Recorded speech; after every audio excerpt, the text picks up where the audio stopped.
Programme खास खबर देख रहे दर्शकों का स्वागत। मैं हाँ कमलजीत सिद्धू ते तुसीं देख रहे हो द पंजाब टॉक्स।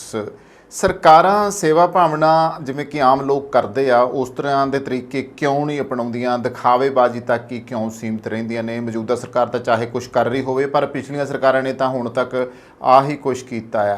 तो दूसरी खबर यह है कि भारतीय स्ट्रीट फूड खाण दे तुसीं सारे शौकीन होवोगे, पर हुण जरा सावधान, क्योंकि भारतीय स्ट्रीट फूड दे विचों जिहड़े कुछ स्ट्रीट फूड आ वो बिल्कुल खराब रेटिंग दे आ चुके आ, जिस वजह करके इस दे उत्ते विस्तार सहित आपां गल करांगे। पहली खबर वाले पासे आउणे आ। सेवा भावना वैसे भी सानू विरसे विच मिली हुई है और सेवा भावना यही आ कि जदों कदे किसी नूं लोड़ पैंदी आ ते असीं उत्थे भੱਜ के जाने आ। मिसाल के तौर दे उत्ते आम तौर पर यह हुंदा सीगा कि कोई इकट्ठ हुंदा सीगा, कोई भोग पैंदा सीगा, कोई विआह शादी हुंदी सी, कोई होर प्रोग्राम हुंदा सीगा, या फिर खेतां दे विच भी असीं जदों काम करदे हुंदे सीगे ते उत्थे भी एक दूजे नूं वगार पा दिंदे सी भी आई मित्रा मेरे नाल काम कराई, ते वो वगार दे सद्दे असीं जांदे सी। वो वगार वाली साडी एक चंगी हैबिट सी, चंगी आदत सी, जदों कि असीं अगले दे सद्दे ते चले जांदे सी, खड़ो जांदे सी, मदद लई बौड़ जांदे सी। मन के चलो जे किसी दी कणक वड्ढण वाली हुंदी सी ते सारे जिहड़े आ होका ला देंदे हुंदे सीगे ते वगार पा दिंदे सी। और वगार पाउण नाल की हुंदा सीगा कि वो सारे इकट्ठे होके जिहड़ा काम एक किले दा उहने पूरी दिहाड़ी च कढना सी वो घंटे दा काम भी नहीं सी रह जांदा गा। इस तरीके सारे रल मिल के एक दूसरे दे खेतां च काम करा दिंदे सी। एक बहुत वधिया साडीआं आदतां सी, पर समां रहिंदिआं हौली हौली ये आदतां बदल गईआं। पर पंजाबीआं दा सुभाਅ नहीं बदलिआ, क्योंकि खून दे विच कणी हैगी आ। इस करके पंजाबी अज भी हर जगह ते नज़र आ जांदे आ जिथे किसी नूं मदद दी लोड़ हुंदी है। ਤਾਂ ਇਹਨਾਂ ਦਿਨਾਂ ਦੇ ਵਿੱਚ ਹੜ੍ਹ ਜਿਵੇਂ ਆਏ ਹੋਏ ਆ, ਹੜ੍ਹਾਂ ਦੇ ਕਰਕੇ ਸਾਨੂੰ ਨਜ਼ਰ ਆ ਰਹੇ ਨੇ ਵੱਖ-ਵੱਖ ਥਾਵਾਂ ਦੇ ਉੱਤੇ ਸਹਾਇਤਾ ਪਹੁੰਚਾਈ ਜਾ ਰਹੀ ਆ ਔਰ ਲੰਗਰ ਲਗਾਏ ਜਾ ਰਹੇ ਆ, ਲੰਗਰ ਪਹੁੰਚਾਏ ਜਾ ਰਹੇ ਆ, ਘਰੋਂ ਰਸਦ ਪਹੁੰਚਾਈ ਜਾ ਰਹੀ ਆ, ਹੋਰ ਲੋੜਵੰਦ ਜਿਹੜੀਆਂ ਚੀਜ਼ਾਂ ਨੇ ਉਹ ਪਹੁੰਚਾਈਆਂ ਜਾ ਰਹੀਆਂ ਨੇ। ਲਗਾਤਾਰ ਸਾਰੇ ਪਾਸੇ ਇਹ ਮਾਹੌਲ ਦੇਖਣ ਨੂੰ ਮਿਲ ਰਿਹਾ, ਇਕੱਲੇ ਸਾਡੇ ਨਹੀਂ, ਜਿਹੜੇ ਬਾਕੀ ਦੇ ਗਵਾਂਢੀ ਸੂਬਿਆਂ ਵਿੱਚ ਵੀ ਆਇਆ। ਬੇਸ਼ੱਕ ਗਵਾਂਢੀ ਸੂਬਿਆਂ ਦੇ ਖੂਨ ਦੇ ਵਿੱਚ ਉਹ ਗੱਲਾਂ ਨਹੀਂ ਹੈਗੀਆਂ ਜੋ ਸਾਡੇ ਪੰਜਾਬੀਆਂ ਦੇ ਖੂਨ ਵਿੱਚ ਆ, ਕਿਉਂਕਿ ਸਾਡੀ ਮਦਦ ਲਈ ਉਹ ਨਹੀਂ ਬੌੜੇ, ਪਰ ਪੰਜਾਬੀ ਸਾਡੇ ਬੇਪਰਵਾਹ ਹੋ ਜਾਂਦੇ ਆ ਔਰ ਪਹੁੰਚ ਜਾਂਦੇ ਆ ਵੀ ਚਲੋ ਅਗਲਾ ਲੋੜਵੰਦ ਹੈ, ਮਦਦਗਾਰ ਹੈ, ਤੇ ਉੱਥੇ ਮਦਦ ਕਰਨੀ ਚਾਹੀਦੀ। ਕਿਸਾਨ ਅੰਦੋਲਨ ਦੇ ਵਿੱਚ ਨਾ ਇੱਕ ਚੀਜ਼ ਅਸੀਂ ਦੇਖੀ ਕਿ ਕਿਸਾਨ ਅੰਦੋਲਨ ਦੇ ਵਿੱਚ ਲੰਗਰ ਚਲੋ ਜਿਹੜੇ ਉੱਥੇ ਸੀਗੇ ਕਿਸਾਨ ਧਰਨਿਆਂ 'ਤੇ ਬੈਠੇ ਸੀ ਉਹ ਤਾਂ ਚਲੋ ਛਕਣਗੇ, ਉੱਥੇ ਹਜ਼ਾਰਾਂ ਲੋਕਾਂ ਦਾ ਰੋਜ਼ਾਨਾ ਜਿਹੜਾ ਢਿੱਡ ਭਰਿਆ। ਔਰ ਉਹ ਲੋਕ ਜਿਸ ਦਿਨ ਕਿਸਾਨ ਅੰਦੋਲਨ ਦੀ ਸਮਾਪਤੀ ਹੋਈ ਆ, ਟੈਂਟ ਮੋਰਚੇ ਪੱਟੇ ਗਏ ਆ, ਉਹ ਲੋਕ ਰੋਂਦੇ ਦੇਖੇ ਗਏ ਆ ਕਿ ਪੰਜਾਬੀਆਂ ਦੀ ਜਿਹੜੀ ਇਸ ਤਰ੍ਹਾਂ ਦੀ ਆਦਤ ਹੈ, ਕੈਫੀਅਤ ਹੈ ਕਿ ਜਿਸ ਦੇ ਵਿੱਚ ਉਹ ਹਰੇਕ ਨੂੰ ਖੁੱਲ੍ਹੇ ਦਿਲ ਨਾਲ ਰਜਾਉਂਦੇ ਆ, ਦਿੰਦੇ ਆ, ਖਵਾਉਂਦੇ ਆ, ਉਹ ਹੁਣ ਦੁਬਾਰਾ ਲੱਭਣੀ ਨਹੀਂ ਉਹੋ ਜਿਹੀ ਚੀਜ਼। ਤੇ ਕਈਆਂ ਨੇ ਤਾਂ ਇਸੇ ਤਰੀਕੇ ਹੀ ਵਾਰ-ਵਾਰ ਜਿਹੜੇ ਆ ਉਹ ਪੰਜਾਬੀਆਂ ਨੂੰ ਬੇਨਤੀ ਕੀਤੀ ਕਿ ਫੇਰ ਆਓ, ਫੇਰ ਆਓ, ਫੇਰ ਆਓ, ਕਿਤੇ ਉਹ ਨਹੀਂ ਜਾਣਦੇ ਸੀ ਬਹੁਤੇ ਜਣੇ ਕਿ ਕਿਉਂ ਬੈਠੇ ਨੇ। ਇਸ ਕਰਕੇ ਉੱਥੇ ਜੋ ਇੱਕ ਸਹਿਯੋਗ ਉਹਨਾਂ ਨੂੰ ਜੋ ਪਿਆਰ ਮੁਹੱਬਤ ਤੇ ਖਾਣਾ ਮਿਲਿਆ ਉਹ ਸ਼ਾਇਦ ਪੰਜਾਬੀਆਂ ਦੇ ਹਿੱਸੇ ਆਇਆ ਸੀ। ਤਾਂ ਪੰਜਾਬ ਦੇ ਅੱਜ ਕੱਲ੍ਹ ਵੀ ਵੱਖ-ਵੱਖ ਜ਼ਿਲ੍ਹਿਆਂ ਦੇ ਵਿੱਚ ਹੜ੍ਹਾਂ ਕਾਰਨ ਸਥਿਤੀ ਚਿੰਤਾਜਨਕ ਬਣੀ ਹੋਈ ਆ। ਕਈ ਥਾਵਾਂ ਦੇ ਉੱਤੇ ਹੜ੍ਹ ਆਉਣ ਕਾਰਨ ਦਰਿਆਵਾਂ ਵਿੱਚ ਪਾਣੀ ਵਧਣ ਅਤੇ ਤੁਸੀਂ ਬੰਨ੍ਹ ਟੁੱਟਣ ਕਾਰਨ ਹਜ਼ਾਰਾਂ ਲੋਕਾਂ ਨੂੰ ਮੁਸ਼ਕਲਾਂ ਦਾ ਸਾਹਮਣਾ ਕਰਨਾ ਪੈ ਰਿਹਾ। ਜਾਨੀ ਤੇ ਮਾਲੀ ਨੁਕਸਾਨ ਹੋਇਆ ਤੇ ਲੋਕ ਜਿਹੜੇ ਨੇ ਉਹ ਘਰੋਂ ਬੇਘਰ ਹੋਏ ਨੇ।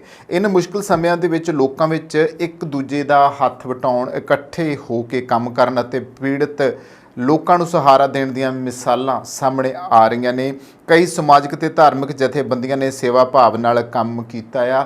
ਅੱਛਾ, ਇਹਨਾਂ ਦਿਨਾਂ ਵਿੱਚ ਜਿਵੇਂ ਇਹ ਹੜ੍ਹਾਂ ਦੀ ਸਥਿਤੀ ਬਣੀ ਹੋਈ ਆ, ਇੱਕ ਚੀਜ਼ ਹੋਰ ਵੀ ਨਜ਼ਰ ਆਈ ਆ ਕਿ ਕੁਛ ਲੋਕ ਤਾਂ ਦੂਸਰੇ ਲੋਕਾਂ ਦੀ ਮਦਦ ਕਰਦੇ ਹੀ ਰੁੜ ਗਏ ਆ। ਅੱਜ ਵੀ ਇੱਕ ਖਬਰ ਆ, ਜਦੋਂ ਮੈਂ ਤੁਹਾਡੇ ਨਾਲ ਇਹ ਗੱਲ ਕਰਦਾ ਪਿਆ ਆ, ਅੱਜ ਦੀ ਖਬਰ ਵੀ ਸੀਗੀ ਕਿ ਇੱਕ ਨੌਜਵਾਨ ਹੜ੍ਹ ਪੀੜਤਾਂ ਦੀ ਮਦਦ ਕਰਦਾ ਮਾਪਿਆਂ ਦਾ ਇਕੱਲਾ ਹੀ ਸੀਗਾ ਤੇ ਉਹ ਵੀ ਪਾਣੀ ਦੇ ਵਿੱਚ ਰੁੜ ਗਿਆ, ਉਹਦਾ ਕੁਛ ਪਤਾ ਨਹੀਂ ਲੱਗਿਆਗਾ। ਸੋ ਇੱਦਾਂ ਇਹ ਭਾਵਨਾ ਨਹੀਂ ਮਨ 'ਚੋਂ ਗਵਾਈ ਗਈ, ਪਰ ਜਾਨ ਗਵਾ ਲਈ ਆ। ਇਹ ਸਾਡੇ ਪੰਜਾਬੀਆਂ ਦੀ ਇੱਕ ਫਿਤਰਤ ਰਹੀ ਆ। ਤੇ ਗੁਰਦਾਸਪੁਰ ਦੀ ਅੱਜ ਕੱਲ੍ਹ ਗੱਲ ਕਰੀਏ ਤਾਂ 3000 ਤੋਂ ਜ਼ਿਆਦਾ ਲੋਕਾਂ ਨੇ ਬੰਨ ਵਿੱਚ ਪਏ 300 ਫੁੱਟ ਦੇ ਪਾੜ ਨੂੰ 3 ਦਿਨਾਂ ਦੇ ਵਿੱਚ ਪੂਰਿਆ ਆ। ਮੁਕੇਰੀਆਂ ਵਿੱਚ ਇੱਕ ਕਿਸਾਨ ਨੇ ਆਪਣੇ ਘਰ ਦੇ ਦਰਵਾਜ਼ੇ 'ਤੇ ਹੜ੍ਹਾਂ ਤੋਂ ਪ੍ਰਭਾਵਿਤ ਲੋਕਾਂ ਲਈ ਖੋਲ੍ਹ ਦਿੱਤੇ ਅਤੇ ਗੁਆਂਢੀਆਂ ਨੇ ਵੀ ਉਸ ਦੀ ਸਹਾਇਤਾ ਕੀਤੀ ਹੈ। ਬਾਬਾ ਬਲਵੀਰ ਸਿੰਘ ਸੀਚੇਵਾਲ ਵੀ ਲੋਕ ਹੋਕਰਾ ਲਾਉਂਦੇ ਨੇ, ਵਗਾਰ ਪਾਉਂਦੇ ਨੇ, ਸੰਗਤਾਂ ਆਉਂਦੀਆਂ ਨੇ। ਜਿਸ ਤਰੀਕੇ ਨਾਲ ਕਾਲੀ ਵੇਈ ਸਫਾਈ ਕੀਤੀ, ਗੁਰੂ ਨਾਨਕ ਦੇਵ ਪਾਤਸ਼ਾਹ ਦੀ ਚਰਨ ਛੋਹ ਪ੍ਰਾਪਤ ਸੀਗੀ ਔਰ ਅੱਜ ਉਹ ਬਹੁਤ ਸੋਹਣੀ ਪਿਕਨਿਕ ਸਪੌਟ ਬਣ ਚੁੱਕਿਆ ਹੈ। ਉਸ ਤੋਂ ਬਾਅਦ ਤੁਸੀਂ ਦੇ ਵਿੱਚ ਜੇ ਅਸੀਂ ਦੇਖਿਆ ਕਿ 2019 ਵਿੱਚ ਹੜ੍ਹ ਆਏ ਨੇ ਤੇ ਉੱਥੇ ਵੀ ਉਹ ਇਮਦਾਦ ਉਹਨਾਂ ਨੇ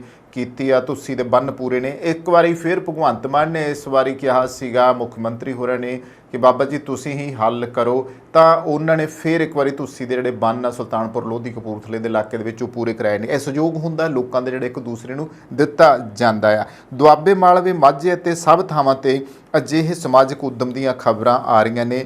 ਇਹ ਪੰਜਾਬੀਆਂ ਦੇ ਮਨਾਂ ਵਿੱਚ ਮੌਜੂਦ ਉਦਮ ਅਤੇ ਔਖੇ ਸਮਿਆਂ ਵਿੱਚ ਇੱਕ ਦੂਜੇ ਦੀ ਬਾਂਹ ਫੜਨ ਦੀ ਭਾਵਨਾ ਆ, ਜੋ ਉਹਨਾਂ ਨੂੰ ਨਿਰਾਸ਼ਾ ਤੇ ਦੁੱਖ ਤਕਲੀਫਾਂ ਦਾ ਇਕੱਠਿਆਂ ਹੋ ਕੇ ਸਾਹਮਣਾ ਕਰਨ ਦੀ ਪ੍ਰੇਰਨਾ ਦਿੰਦੀ ਆ। ਕਿਹਾ ਜਾਂਦਾ ਹੈ ਕਿ ਕਿਸੇ ਸਮਾਜ ਵਿਚਲੀ ਭਾਈਚਾਰਕ ਸਾਂਝ ਦਾ ਪਤਾ ਸੰਕਟ ਆਉਣ ਦੇ ਉੱਤੇ ਹੀ ਲੱਗਦਾ ਹੈ। ਇਸ ਸੰਬੰਧ ਵਿੱਚ ਅਸੀਂ ਪੰਜਾਬ ਤੇ ਪੰਜਾਬੀਆਂ ਦੇ ਉੱਤੇ ਜਿੰਨਾ ਮਾਣ ਕਰ ਲਈਏ ਨਾ ਉਨਾ ਥੋੜ੍ਹਾ ਆ। ਸੰਕਟ ਸਮੇਂ ਉਹ ਸਮਾਜਿਕ, ਆਰਥਿਕ ਤੇ ਸਿਆਸੀ ਵਿਤਕਰਿਆਂ ਨੂੰ ਇੱਕ ਪਾਸੇ ਰੱਖ ਕੇ ਲੋੜਵੰਦਾਂ ਦੀ ਸਹਾਇਤਾ ਲਈ ਇਕੱਠੇ ਹੋ ਜਾਂਦੇ ਨੇ।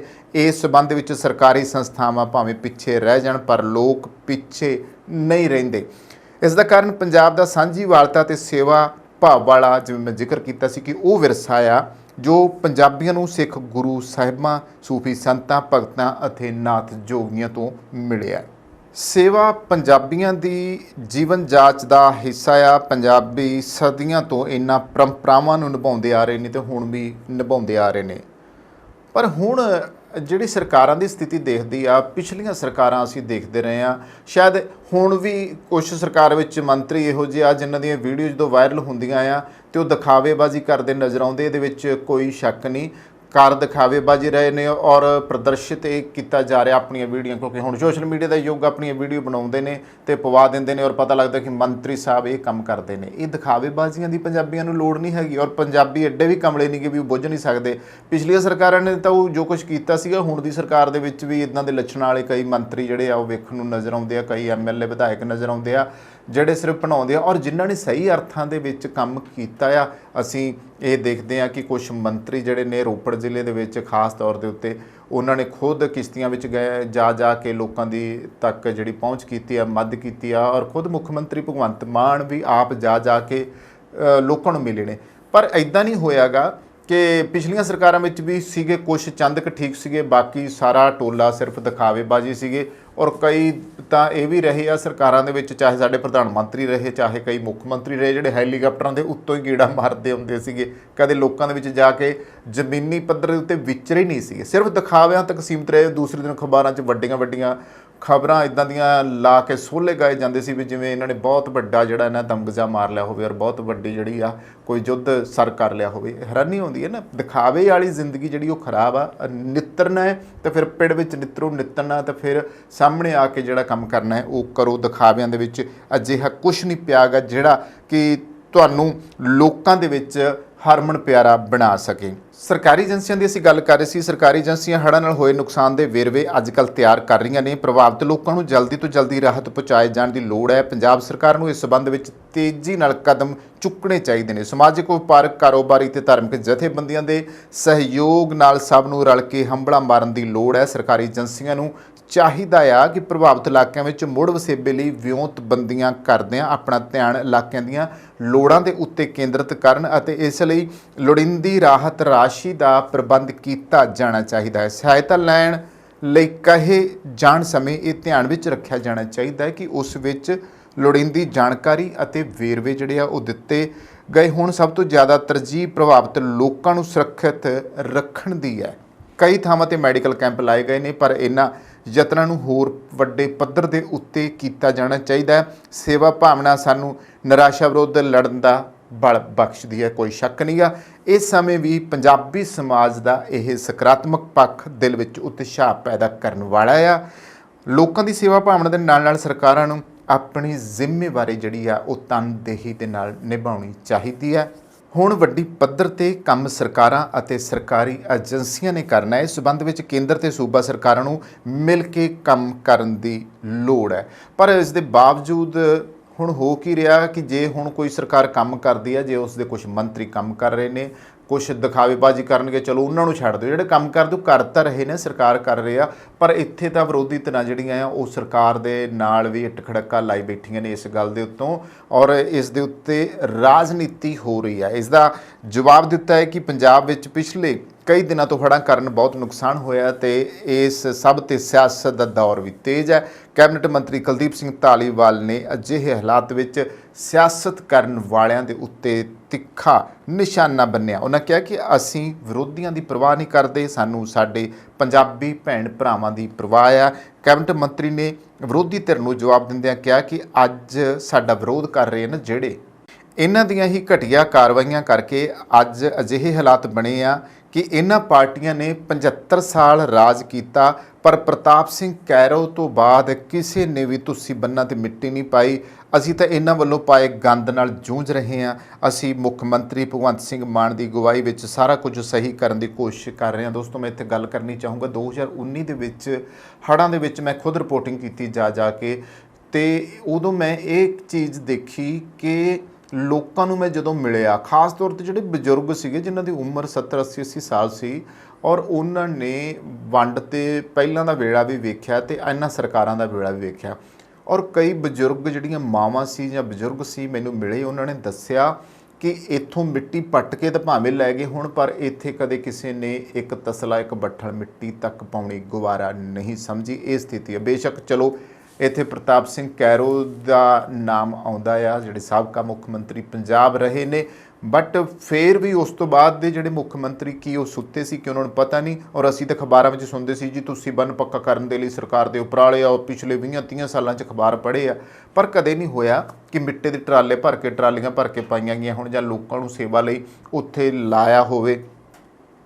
ਇੱਥੇ ਇੱਕ ਅਫਸੋਸ ਸਾਡੇ ਲੋਕਾਂ ਦੇ ਉੱਤੇ ਵੀ ਹੈ। ਜਦੋਂ ਪਤਾ ਆ, ਮੰਨ ਕੇ ਚੱਲੋ ਤੁਸੀਂ ਜਿੱਥੋਂ ਤੱਕ ਵੀ ਪੰਜਾਬ ਦੇ ਵਿੱਚ ਤੁਸੀਂ ਬੰਨ ਜਾਂਦੀ, ਜਿਹੜੇ ਲੋਕ ਮੈਨੂੰ ਸੁਣ ਰਹੇ ਨੇ, ਮੈਂ ਉਹਨਾਂ ਨੂੰ ਇਹ ਗੱਲ ਕਹਿਣੀ ਚਾਹੂੰਗਾ ਕਿ ਤੁਸੀਂ ਆਪਣੇ ਤੌਰ ਦੇ ਉੱਤੇ ਗੁਰਦੁਆਰਿਆਂ ਨੂੰ, ਮੰਦਰਾਂ ਨੂੰ, ਮਸਜਿਦਾਂ ਨੂੰ, ਪੀਰਾਂ ਫਕੀਰਾਂ ਦੀਆਂ ਦਰਗਾਹਾਂ ਨੂੰ, ਫਾਲਤੂ ਜਿਹੜੇ ਕੁਛ ਐਵੇਂ ਖੌਤੀ ਜੇ ਮੇਲੇ ਜਿਹੜੇ ਤੁਸੀਂ ਲਵਾ ਕੇ ਬਹਿ ਜਾਂਦੇ, ਮਾਫ਼ ਕਰਨਾ ਗੱਲ ਕੌੜੀ ਲੱਗੂਗੀ, ਜਦੋਂ ਤੁਸੀਂ ਉੱਥੇ ਜਾਂਦੇ ਹੋ, ਠੀਕ ਹੈ ਗੁਰੂ ਘਰਾਂ ਦੇ ਉੱਤੇ ਔਰ ਧਾਰਮਿਕ ਸਥਾਨਾਂ ਉੱਤੇ ਤੁਸੀਂ ਪੈਸਾ ਚੜਾਉਂਦੇ ਹੋ, ਕਾਸ਼ ਤੁਸੀਂ ਇਸ ਗੱਲ ਤੇ ਕਦੇ ਅਕਲ ਤੋਂ ਕੰਮ ਲਿਆ ਹੁੰਦਾ ਕਿ ਇਹ ਪੈਸਾ ਉੱਥੇ ਲਾਉਣ ਦੀ ਬਜਾਏ ਤੁਸੀਂ ਨੂੰ ਪੱਕਾ ਕਰਾਓ। ਤੁਹਾਡੀਆਂ ਫਸਲਾਂ, ਤੁਹਾਡੇ ਘਰ ਜਿਹੜੇ ਤੁਸੀਂ ਕਰੋੜਾਂ ਦੀ ਸਾਡੀ ਸੰਪत्ति ਆ, ਜਾਇਦਾਦਾਂ ਨੇ, ਜ਼ਮੀਨਾਂ ਫਸਲਾਂ ਪੱਕੀਆਂ ਰੁੜ ਜਾਂਦੀਆਂ ਨੇ, ਮਵੇਸ਼ੀ ਰੁੜ ਜਾਂਦੇ ਨੇ, ਘਰ ਪਾਉਣੇ ਕਿਤੇ ਸੌਖੇ, ਇੱਕ ਕਮਰਾ ਪਾਉਣਾ ਔਖਾ ਹੁੰਦਾ ਆ। ਤੁਸੀਂ ਦੇ ਉੱਤੇ ਨਹੀਂ ਸਰਕਾਰਾਂ ਕਰਦੀਆਂ ਤੇ ਛੱਡ ਦਿਓ ਸਰਕਾਰਾਂ ਨੂੰ, ਤੁਸੀਂ ਆਪ ਕਿਉਂ ਨਹੀਂ ਕਾਰ ਸੇਵਾ ਦੇ ਜ਼ਰੀਏ ਮਿੱਟੀ ਦੇ ਟਰਾਲੀਆਂ ਭਰ ਕੇ ਉੱਥੇ ਪਾਉਂਦੇ, ਉੱਥੇ ਕੋਈ ਪੱਥਰ ਪਾਓ, ਕੋਈ ਜਾਲ ਬੰਨੋ, ਕੋਈ ਸਪੈਟਰ ਉੱਥੇ ਇਸ ਤਰੀਕੇ ਦੇ ਵਿਛਾਓ ਜਿਸ ਦੀ ਵਜ੍ਹਾ ਕਰਕੇ ਤੁਸੀਂ ਮਜ਼ਬੂਤ ਹੋਵੇ ਔਰ ਤੁਹਾਡਾ ਜਿਹੜਾ ਹਰ ਵਾਰੀ ਨੁਕਸਾਨ ਹੁੰਦਾ। ਔਰ ਮੈਨੂੰ ਇਹ ਵੀ ਗੱਲ ਪਤਾ ਲੱਗੀ ਕਿ ਹੜ੍ਹਾਂ ਦੇ ਵਿੱਚ ਜਿਨ੍ਹਾਂ ਲੋਕਾਂ ਨਾਲ ਮੈਂ ਗੱਲ ਕਰ ਰਿਹਾ ਸੀ, ਉਹਨਾਂ ਲੋਕਾਂ ਦਾ ਕਹਿਣਾ ਸੀਗਾ ਜੀ ਇੱਕ ਵਾਰੀ ਹੜ੍ਹ ਆ ਜਾਂਦੇ ਆ ਤੇ ਉਹਦੇ ਝੰਬੇ ਅਸੀਂ 10 ਸਾਲ ਤੱਕ ਠੀਕ ਨਹੀਂ ਆਉਂਦੇ, ਤੇ ਫਿਰ ਕਿਉਂ ਨਹੀਂ ਅਸੀਂ ਆਪ ਲੋਕ ਵੀ ਅੱਗੇ ਉਪਰਾਲੇ ਕਰਦੇ। ਜਿਸ ਤਰੀਕੇ ਇਹ ਮਿਲਣ ਵਰਤਨ ਹੈ ਨਾ, ਇੱਕ ਦੂਸਰੇ ਨੂੰ ਸਹਿਯੋਗ ਦੇਣ ਦਾ, ਜਾਣ ਦਾ, ਰਸਦ ਪਾਣੀ ਦੇਣ ਦਾ, ਲੰਗਰ ਲਾਉਣ ਦਾ, ਉਸੇ ਤਰ੍ਹਾਂ ਜੇ ਅਸੀਂ ਇਹ ਸਹਿਯੋਗ ਵੀ ਕਰ ਲਈਏ ਤਾਂ ਮੇਰਾ ਖਿਆਲ ਹੈ ਬਹੁਤ ਕੁਝ ਸਵਰ ਸਕਦਾ ਆ। ਸੋ ਹੁਣ ਇਸ ਬਾਰੇ ਜਿਹੜੀ ਭਗਵੰਤ ਮਾਨ ਸਰਕਾਰ ਹੈ ਉਹਨਾਂ ਦਾ ਵੀ ਕਹਿਣਾ ਆ ਕਿ ਜਿਨ੍ਹਾਂ ਇਲਾਕਿਆਂ ਦੇ ਵਿੱਚ ਹੜ੍ਹ ਆਏ ਆ, ਜਿਨ੍ਹਾਂ ਦਾ ਨੁਕਸਾਨ ਹੋਇਆ ਆ, ਉਹਨਾਂ ਲੋਕਾਂ ਨੂੰ ਸਰਕਾਰੀ ਮਦਦ ਤੇ ਮੁਆਵਜ਼ੇ ਦੀ ਬਹੁਤ ਲੋੜ ਹੈ। ਮਾਨ ਸਰਕਾਰ ਉਹਨਾਂ ਦਾ ਸਾਥ ਨਹੀਂ ਛੱਡੂਗੀ। ਪਾਣੀ ਲੱਥਣ ਮਗਰੋਂ ਗਿਰਦਾਵਰੀ ਹੋਊਗੀ, ਸਰਕਾਰ ਵੱਲੋਂ ਨੁਕਸਾਨ ਦਾ ਮੁਆਵਜ਼ਾ ਦਿੱਤਾ ਜਾਵੇਗਾ। ਔਰ ਇਹਨਾਂ ਦਿਨਾਂ ਦੇ ਵਿੱਚ ਲਗਾਤਾਰ ਬਾਰਿਸ਼ਾਂ ਹੋ ਰਹੀਆਂ ਨੇ ਔਰ ਬਾਰਿਸ਼ਾਂ ਦੇ ਬਾਰੇ ਫਿਰ ਇੱਕ ਵਾਰੀ ਯੈਲੋ ਅਲਰਟ ਜਾਰੀ ਹੋ ਚੁੱਕਾ। ਮੌਸਮ ਵਿਭਾਗ ਵੱਲੋਂ ਆਉਣ ਵਾਲੇ ਕੁਝ ਦਿਨਾਂ ਦੇ ਵਿੱਚ ਬਾਰਿਸ਼ਾਂ ਹੋਰ ਪੈਣਗੀਆਂ ਔਰ ਤੇਜ਼ ਬਾਰਿਸ਼ ਪੈਣ ਦੀ ਸੰਭਾਵਨਾ ਆ। ਇਸ ਕਰਕੇ ਪੰਜਾਬੀ ਵੀਰੋ ਸਾਰਿਆਂ ਨੂੰ ਬੇਨਤੀ ਅਸੀਂ ਕਰਦੇ ਹਾਂ ਆਪਣੇ ਚੈਨਲ ਦੇ ਜ਼ਰੀਏ ਕਿ ਵੱਧ ਤੋਂ ਵੱਧ, ਚਾਹੇ ਉਹ ਵਿਦੇਸ਼ ਬੈਠੇ ਨੇ ਚਾਹੇ ਦੇਸ਼ ਵਿੱਚ ਬੈਠੇ ਨੇ, ਉਹ ਆਪਣਿਆਂ ਦਾ ਸਹਿਯੋਗ ਜ਼ਰੂਰ ਕਰਨ, ਆਪਣਿਆਂ ਦੇ ਨਾਲ ਜ਼ਰੂਰ ਖੜਨ। ਬੇਸ਼ੱਕ ਸਾਨੂੰ ਬਾਕੀ ਸੂਬਿਆਂ ਦੇ ਉੱਤੇ ਉਹ ਉਮੀਦਾਂ ਨਹੀਂ ਰੱਖਣੀਆਂ ਚਾਹੀਦੀਆਂ, ਨਾ ਸਾਨੂੰ ਉਮੀਦ ਹੈਗੀ ਆ, ਕਿਉਂਕਿ ਅਸੀਂ ਪੰਜਾਬੀ ਹੀ ਇੰਨੇ ਤਾਕਤ ਵਾਲੇ ਆ, ਇੰਨੇ ਨਿਡਰ ਹਾਂ ਔਰ ਇੰਨੇ ਕੁ ਜਜ਼ਬਿਆਂ ਵਾਲੇ ਆ ਕਿ ਅਸੀਂ ਆਪਣਿਆਂ ਦੀ ਮਦਦ ਆਪ ਕਰ ਸਕਦੇ ਹਾਂ। ਔਰ ਉਮੀਦ ਕਰਦੇ ਹਾਂ ਕਿ ਤੁਸੀਂ ਮੇਰੀਆਂ ਗੱਲਾਂ ਦੇ ਬਾਰੇ ਸੋਚੋਗੇ, ਜ਼ਰੂਰ ਪ੍ਰਵਾਨ ਕਰੋਗੇ ਔਰ ਇਸ ਤਰੀਕੇ ਨਾਲ ਹੀ ਅਸੀਂ ਆਪਣੇ ਪੰਜਾਬ ਨੂੰ ਸੁਰੱਖਿਅਤ ਵੀ ਰੱਖ ਸਕਦੇ ਹਾਂ ਆਪਣੇ ਲੋਕਾਂ ਦੀ ਖੁਦ ਮਦਦ ਕਰਕੇ। ਹੁਣ ਆਉਣੇ ਜੀ ਅਗਲੀ ਖਬਰ ਵਾਲੇ ਪਾਸੇ। ਅੱਜ ਕੱਲ੍ਹ ਸਾਡਾ ਇੱਕ ਰੁਝਾਨ ਬਣਿਆ ਹੋਇਆ ਆ, ਵੈਸੇ ਤਾਂ ਕਦੇ ਵੇਲਾ ਹੁੰਦਾ ਸੀ ਵੀ ਘਰ ਦੇ ਵਿੱਚ ਹੀ ਅਸੀਂ ਸਾਰੇ ਖਾਣੇ ਖਾਂਦੇ ਸੀਗੇ ਔਰ ਪਿੰਡਾਂ ਦੇ ਵਿੱਚ ਪਤਾ ਕੀ ਹੁੰਦਾ ਸੀਗਾ, ਪਿੰਡਾਂ 'ਚ ਇਹ ਹੁੰਦਾ ਸੀਗਾ ਕਿ ਜਿਹੜਾ ਪਿੰਡਾਂ ਦਾ ਖਾਣ ਪੀਣ ਹੁੰਦਾ ਸੀਗਾ ਵੱਧ ਤੋਂ ਵੱਧ ਇਹ ਹੁੰਦਾ ਸੀ ਵੀ ਪਿੰਡ ਦੇ ਵਿੱਚ ਕਿਤੇ ਇੱਕ ਅੱਧੀ ਦੁਕਾਨ ਕੋਈ ਪਕੌੜਿਆਂ ਦੀ ਹੁੰਦੀ ਸੀ, ਕੋਈ ਜਲੇਬੀਆਂ ਦੀ ਹੁੰਦੀ ਸੀ, ਕੋਈ ਵੇਸਣ ਦੀ ਬਰਫੀ ਦੀ ਹੁੰਦੀ ਸੀਗੀ, ਜਾਂ ਫਿਰ ਵਿਆਹਾਂ 'ਚ ਅਸੀਂ ਜਿਹੜੇ ਸੀਗੇ ਉਦੋਂ ਹੀ ਅਸੀਂ ਮਠਿਆਈਆਂ ਖਾਂਦੇ ਸੀ, ਭੁਜੀਆ ਬਦਾਨਾ ਬਰਫੀ, ਰਸਗੁੱਲੇ, ਗੁਲਾਬ ਜਾਮਣ ਕਰਮਾਂ ਨਾਲ ਜੁੜਦੇ ਹੁੰਦੇ ਸੀਗੇ। ਔਰ ਇਸੇ ਤਰ੍ਹਾਂ ਕਦੇ ਪਿੰਡ ਦੇ ਵਿੱਚ ਕੋਈ ਕੁਲਫੀਆਂ ਵੇਚਣ ਵਾਲਾ ਆ ਜਾਂਦਾ ਸੀਗਾ, ਕਦੇ ਦੁਕਾਨਾਂ 'ਤੇ ਪਿੰਡ ਦੀਆਂ ਹੱਟੀਆਂ 'ਤੇ ਚਲੇ ਜਾਂਦੇ ਸੀਗੇ, ਔਰ ਉੱਥੇ ਉਹ ਜਿਹੜੀਆਂ ਸੀਗੀਆਂ ਕੋਈ ਸੰਤਰੇ ਦੀਆਂ, ਕੋਈ ਪਿਪਲਾਮਿੰਟ ਦੀਆਂ, ਕੋਈ ਉਹ ਫੁੱਟਬਾਲ ਜਿੱਡੀਆਂ ਗੋਲ ਗੋਲ ਗੋਲੀਆਂ ਜਿਹੀਆਂ ਹੁੰਦੀਆਂ ਸੀ, ਉਹ ਖਾਣ ਨੂੰ ਮਿਲਦੀਆਂ ਹੁੰਦੀਆਂ ਸੀ। ਵੱਧ ਤੋਂ ਵੱਧ ਮਰੂੰਡੇ ਹੁੰਦੇ ਸੀ, ਗੋਲੀਆਂ ਬੇਰ ਹੁੰਦੇ ਸੀਗੇ, ਜਾਂ ਫਿਰ ਖੇਤਾਂ 'ਚ ਚਲੇ ਜਾਣਾ ਜਿੱਥੇ ਬੇਰ ਲੱਭਣੇ, ਜਿੱਥੇ ਕੋਈ ਕੰਧ ਮੂਲ ਲੱਭਣਾ, ਜੋ ਕੋਈ ਮੂਲੀ ਗਾਜਰ ਸ਼ਲਗਮ ਲੱਭਣਾ, ਉਹੀ ਜਵਾਕਾਂ ਨੇ ਪੱਟ ਪੱਟ ਕੇ ਖਾਣਾ। ਔਰ ਬੇਰੀਆਂ ਤੋਂ ਬੇਰ ਲਾਉਣੇ, ਜਾਮਣਾਂ ਤੋਂ ਜਾਮਣਾ, ਅੰਬੀਆਂ ਜਿੱਥੇ ਹੋਣੀਆਂ ਉੱਥੋਂ ਅੰਬੀਆਂ, ਜਿੱਥੋਂ ਅਮਰੂਦ ਮਿਲ ਜਾਣੇ ਉੱਧਰ ਨੂੰ ਪੈ ਜਾਣਾ। ਇਹ ਸੀ ਸਾਡੇ ਇੱਕ ਬਹੁਤ ਚੰਗੀਆਂ ਆਦਤਾਂ ਦੇ ਵਿੱਚ ਸ਼ੁਮਾਰ ਸੀਗੀਆਂ। ਔਰ ਘਰੇ ਜਿਹੜੀਆਂ ਮਾਵਾਂ ਹੁੰਦੀਆਂ ਸੀ ਨਾ, ਉਹ ਬਹੁਤ ਕੁਛ ਬਣਾ ਕੇ ਦਿੰਦੀਆਂ ਹੁੰਦੀਆਂ ਸੀ ਨਿਆਣਿਆਂ ਨੂੰ, ਜਿਵੇਂ ਕਿ ਸਿਆਲਾਂ ਦੀ ਰੁੱਤ ਆਉਣੀ ਅਤੇ ਸਿਆਲਾਂ ਦੇ ਵਿੱਚ ਪੰਜੀਰੀਆਂ ਬਣਨੀਆਂ, ਤੜਕੇ ਚੂਰੀ ਬਣਨੀ ਹੈ ਨਾ, ਅਤੇ ਪੰਜੀਰੀਆਂ ਕਈ ਤਰ੍ਹਾਂ ਦੀਆਂ ਪਿੰਨੀਆਂ ਬਣਨੀਆਂ, ਖੀਰਾਂ ਬਣਨੀਆਂ, ਫਿਰ ਇਸੇ ਤਰ੍ਹਾਂ ਰੋਹ ਦੀ ਖੀਰ ਬਣਾਉਣੀ। ਔਰ ਬਹੁਤ ਸਾਰਾ ਕੁਛ ਅਜਿਹਾ ਸੀਗਾ ਜਿਹੜਾ ਸਮੇਂ ਦੇ ਨਾਲ ਬਦਲ ਗਿਆ। ਸਮੇਂ ਦੇ ਨਾਲ ਨਾਲ ਕਦੇ ਜਿਹੜੀਆਂ ਅਸੀਂ ਸੇਵੀਆਂ ਖਾਂਦੇ ਹੁੰਦੇ ਸੀ, ਅਤੇ ਬਾਅਦ 'ਚ ਨੂਡਲਾਂ ਦਾ ਰਿਵਾਜ਼ ਚੱਲ ਪਿਆ। ਔਰ ਨੂਡਲ ਜਦੋਂ ਉਹਨਾਂ ਪੁਰਾਣੇ ਲੋਕਾਂ ਨੇ ਖਾਧੇ ਅਤੇ ਉਹਨਾਂ ਨੂੰ ਵੀ ਪਸੰਦ ਨਹੀਂ ਆਏ, ਕਿਉਂਕਿ ਉਹਨਾਂ ਨੇ ਕਿਹਾ ਕਿ ਤਾਂ ਲੂਣੀਆਂ ਸੇਵੀਆਂ, ਕਿਉਂਕਿ ਸੇਵੀਆਂ ਤਾਂ ਗੁੜ ਪਾ ਕੇ, ਦੇਸੀ ਘਿਓ ਪਾ ਕੇ ਖਾਧੀਆਂ ਜਾਂਦੀਆਂ ਸੀਗੀਆਂ, ਜਾਂ ਫਿਰ ਫੇਣੀਆਂ ਖਾਧੀਆਂ ਜਾਂਦੀਆਂ ਸੀ ਦੁੱਧ ਵਿੱਚ ਪਾ ਕੇ, ਜਾਂ ਦੁੱਧ ਵਾਲੀਆਂ ਸੇਵੀਆਂ ਰਿੰਨ੍ਹੀਆਂ ਜਾਂਦੀਆਂ ਹੁੰਦੀਆਂ ਸੀ। ਇਹ ਤੌਰ ਤਰੀਕੇ ਹੁੰਦੇ ਸੀਗੇ। ਪਰ ਅੱਜ ਦਾ ਜਿਹੜਾ ਸਮਾਂ ਨਾ ਇੱਕ ਹੋਰ ਚੀਜ਼ ਦੇ ਉੱਤੇ ਟਿਕਿਆ ਹੋਇਆ, ਜਿੱਥੇ ਫਾਸਟ ਫੂਡ ਵਾਲੇ ਪਾਸੇ ਅਸੀਂ ਲੋਕ ਭੱਜ ਕੇ ਪੈਂਦੇ ਹਾਂ, ਜੰਕ ਫੂਡ ਨੂੰ ਅਸੀਂ ਖਾਂਦੇ ਹਾਂ, ਉੱਥੇ ਹੀ ਅਸੀਂ ਸਟਰੀਟ ਫੂਡ ਦੇ ਬੜੇ ਸ਼ੌਕੀਨ ਆ। ਤੁਸੀਂ ਅਕਸਰ ਆਲੇ ਦੁਆਲੇ ਤੁਸੀਂ ਦੇਖਦੇ ਹੋ ਸਟਰੀਟ ਫੂਡ ਦੇ ਤੁਸੀਂ ਇੰਨੇ ਸ਼ੌਕੀਨ ਹੁੰਦੇ ਹੋ ਕਿ ਤੁਸੀਂ ਗੋਲ ਗੱਪੇ, ਚਾਟ, ਪਾਪੜੀ, ਦਹੀਂ ਭੱਲੇ, ਟਿੱਕੀਆਂ ਔਰ ਹੋਰ ਕਈ ਤਰ੍ਹਾਂ ਦੇ ਵੰਨ ਸੁਵੰਨੇ ਚਟਪਟੇ ਪਕਵਾਨ ਜਿਹੜੇ ਆ ਉਹ ਤੁਸੀਂ ਖਾਂਦੇ ਹੋ। ਅਤੇ ਅੱਜ ਕੱਲ੍ਹ ਤਾਂ ਹੁਣ ਟਰੈਂਡ ਇਹ ਚੱਲ ਪਿਆ ਹੈਗਾ ਕਿ ਤੁਸੀਂ ਬਰਗਰ ਖਾਂਦੇ ਹੋ, ਮੋਮੋਜ਼ ਖਾਂਦੇ ਹੋ, ਨੂਡਲਸ ਜਿਹੜੇ ਆ ਉਹ ਤੁਸੀਂ ਬਾਹਰੋਂ ਖਾਂਦੇ ਹੋ, ਔਰ ਘਰ ਵਿੱਚ ਮੈਗੀ ਲਿਆ ਕੇ ਵੀ ਬਣਾਉਂਦੇ ਹੋ।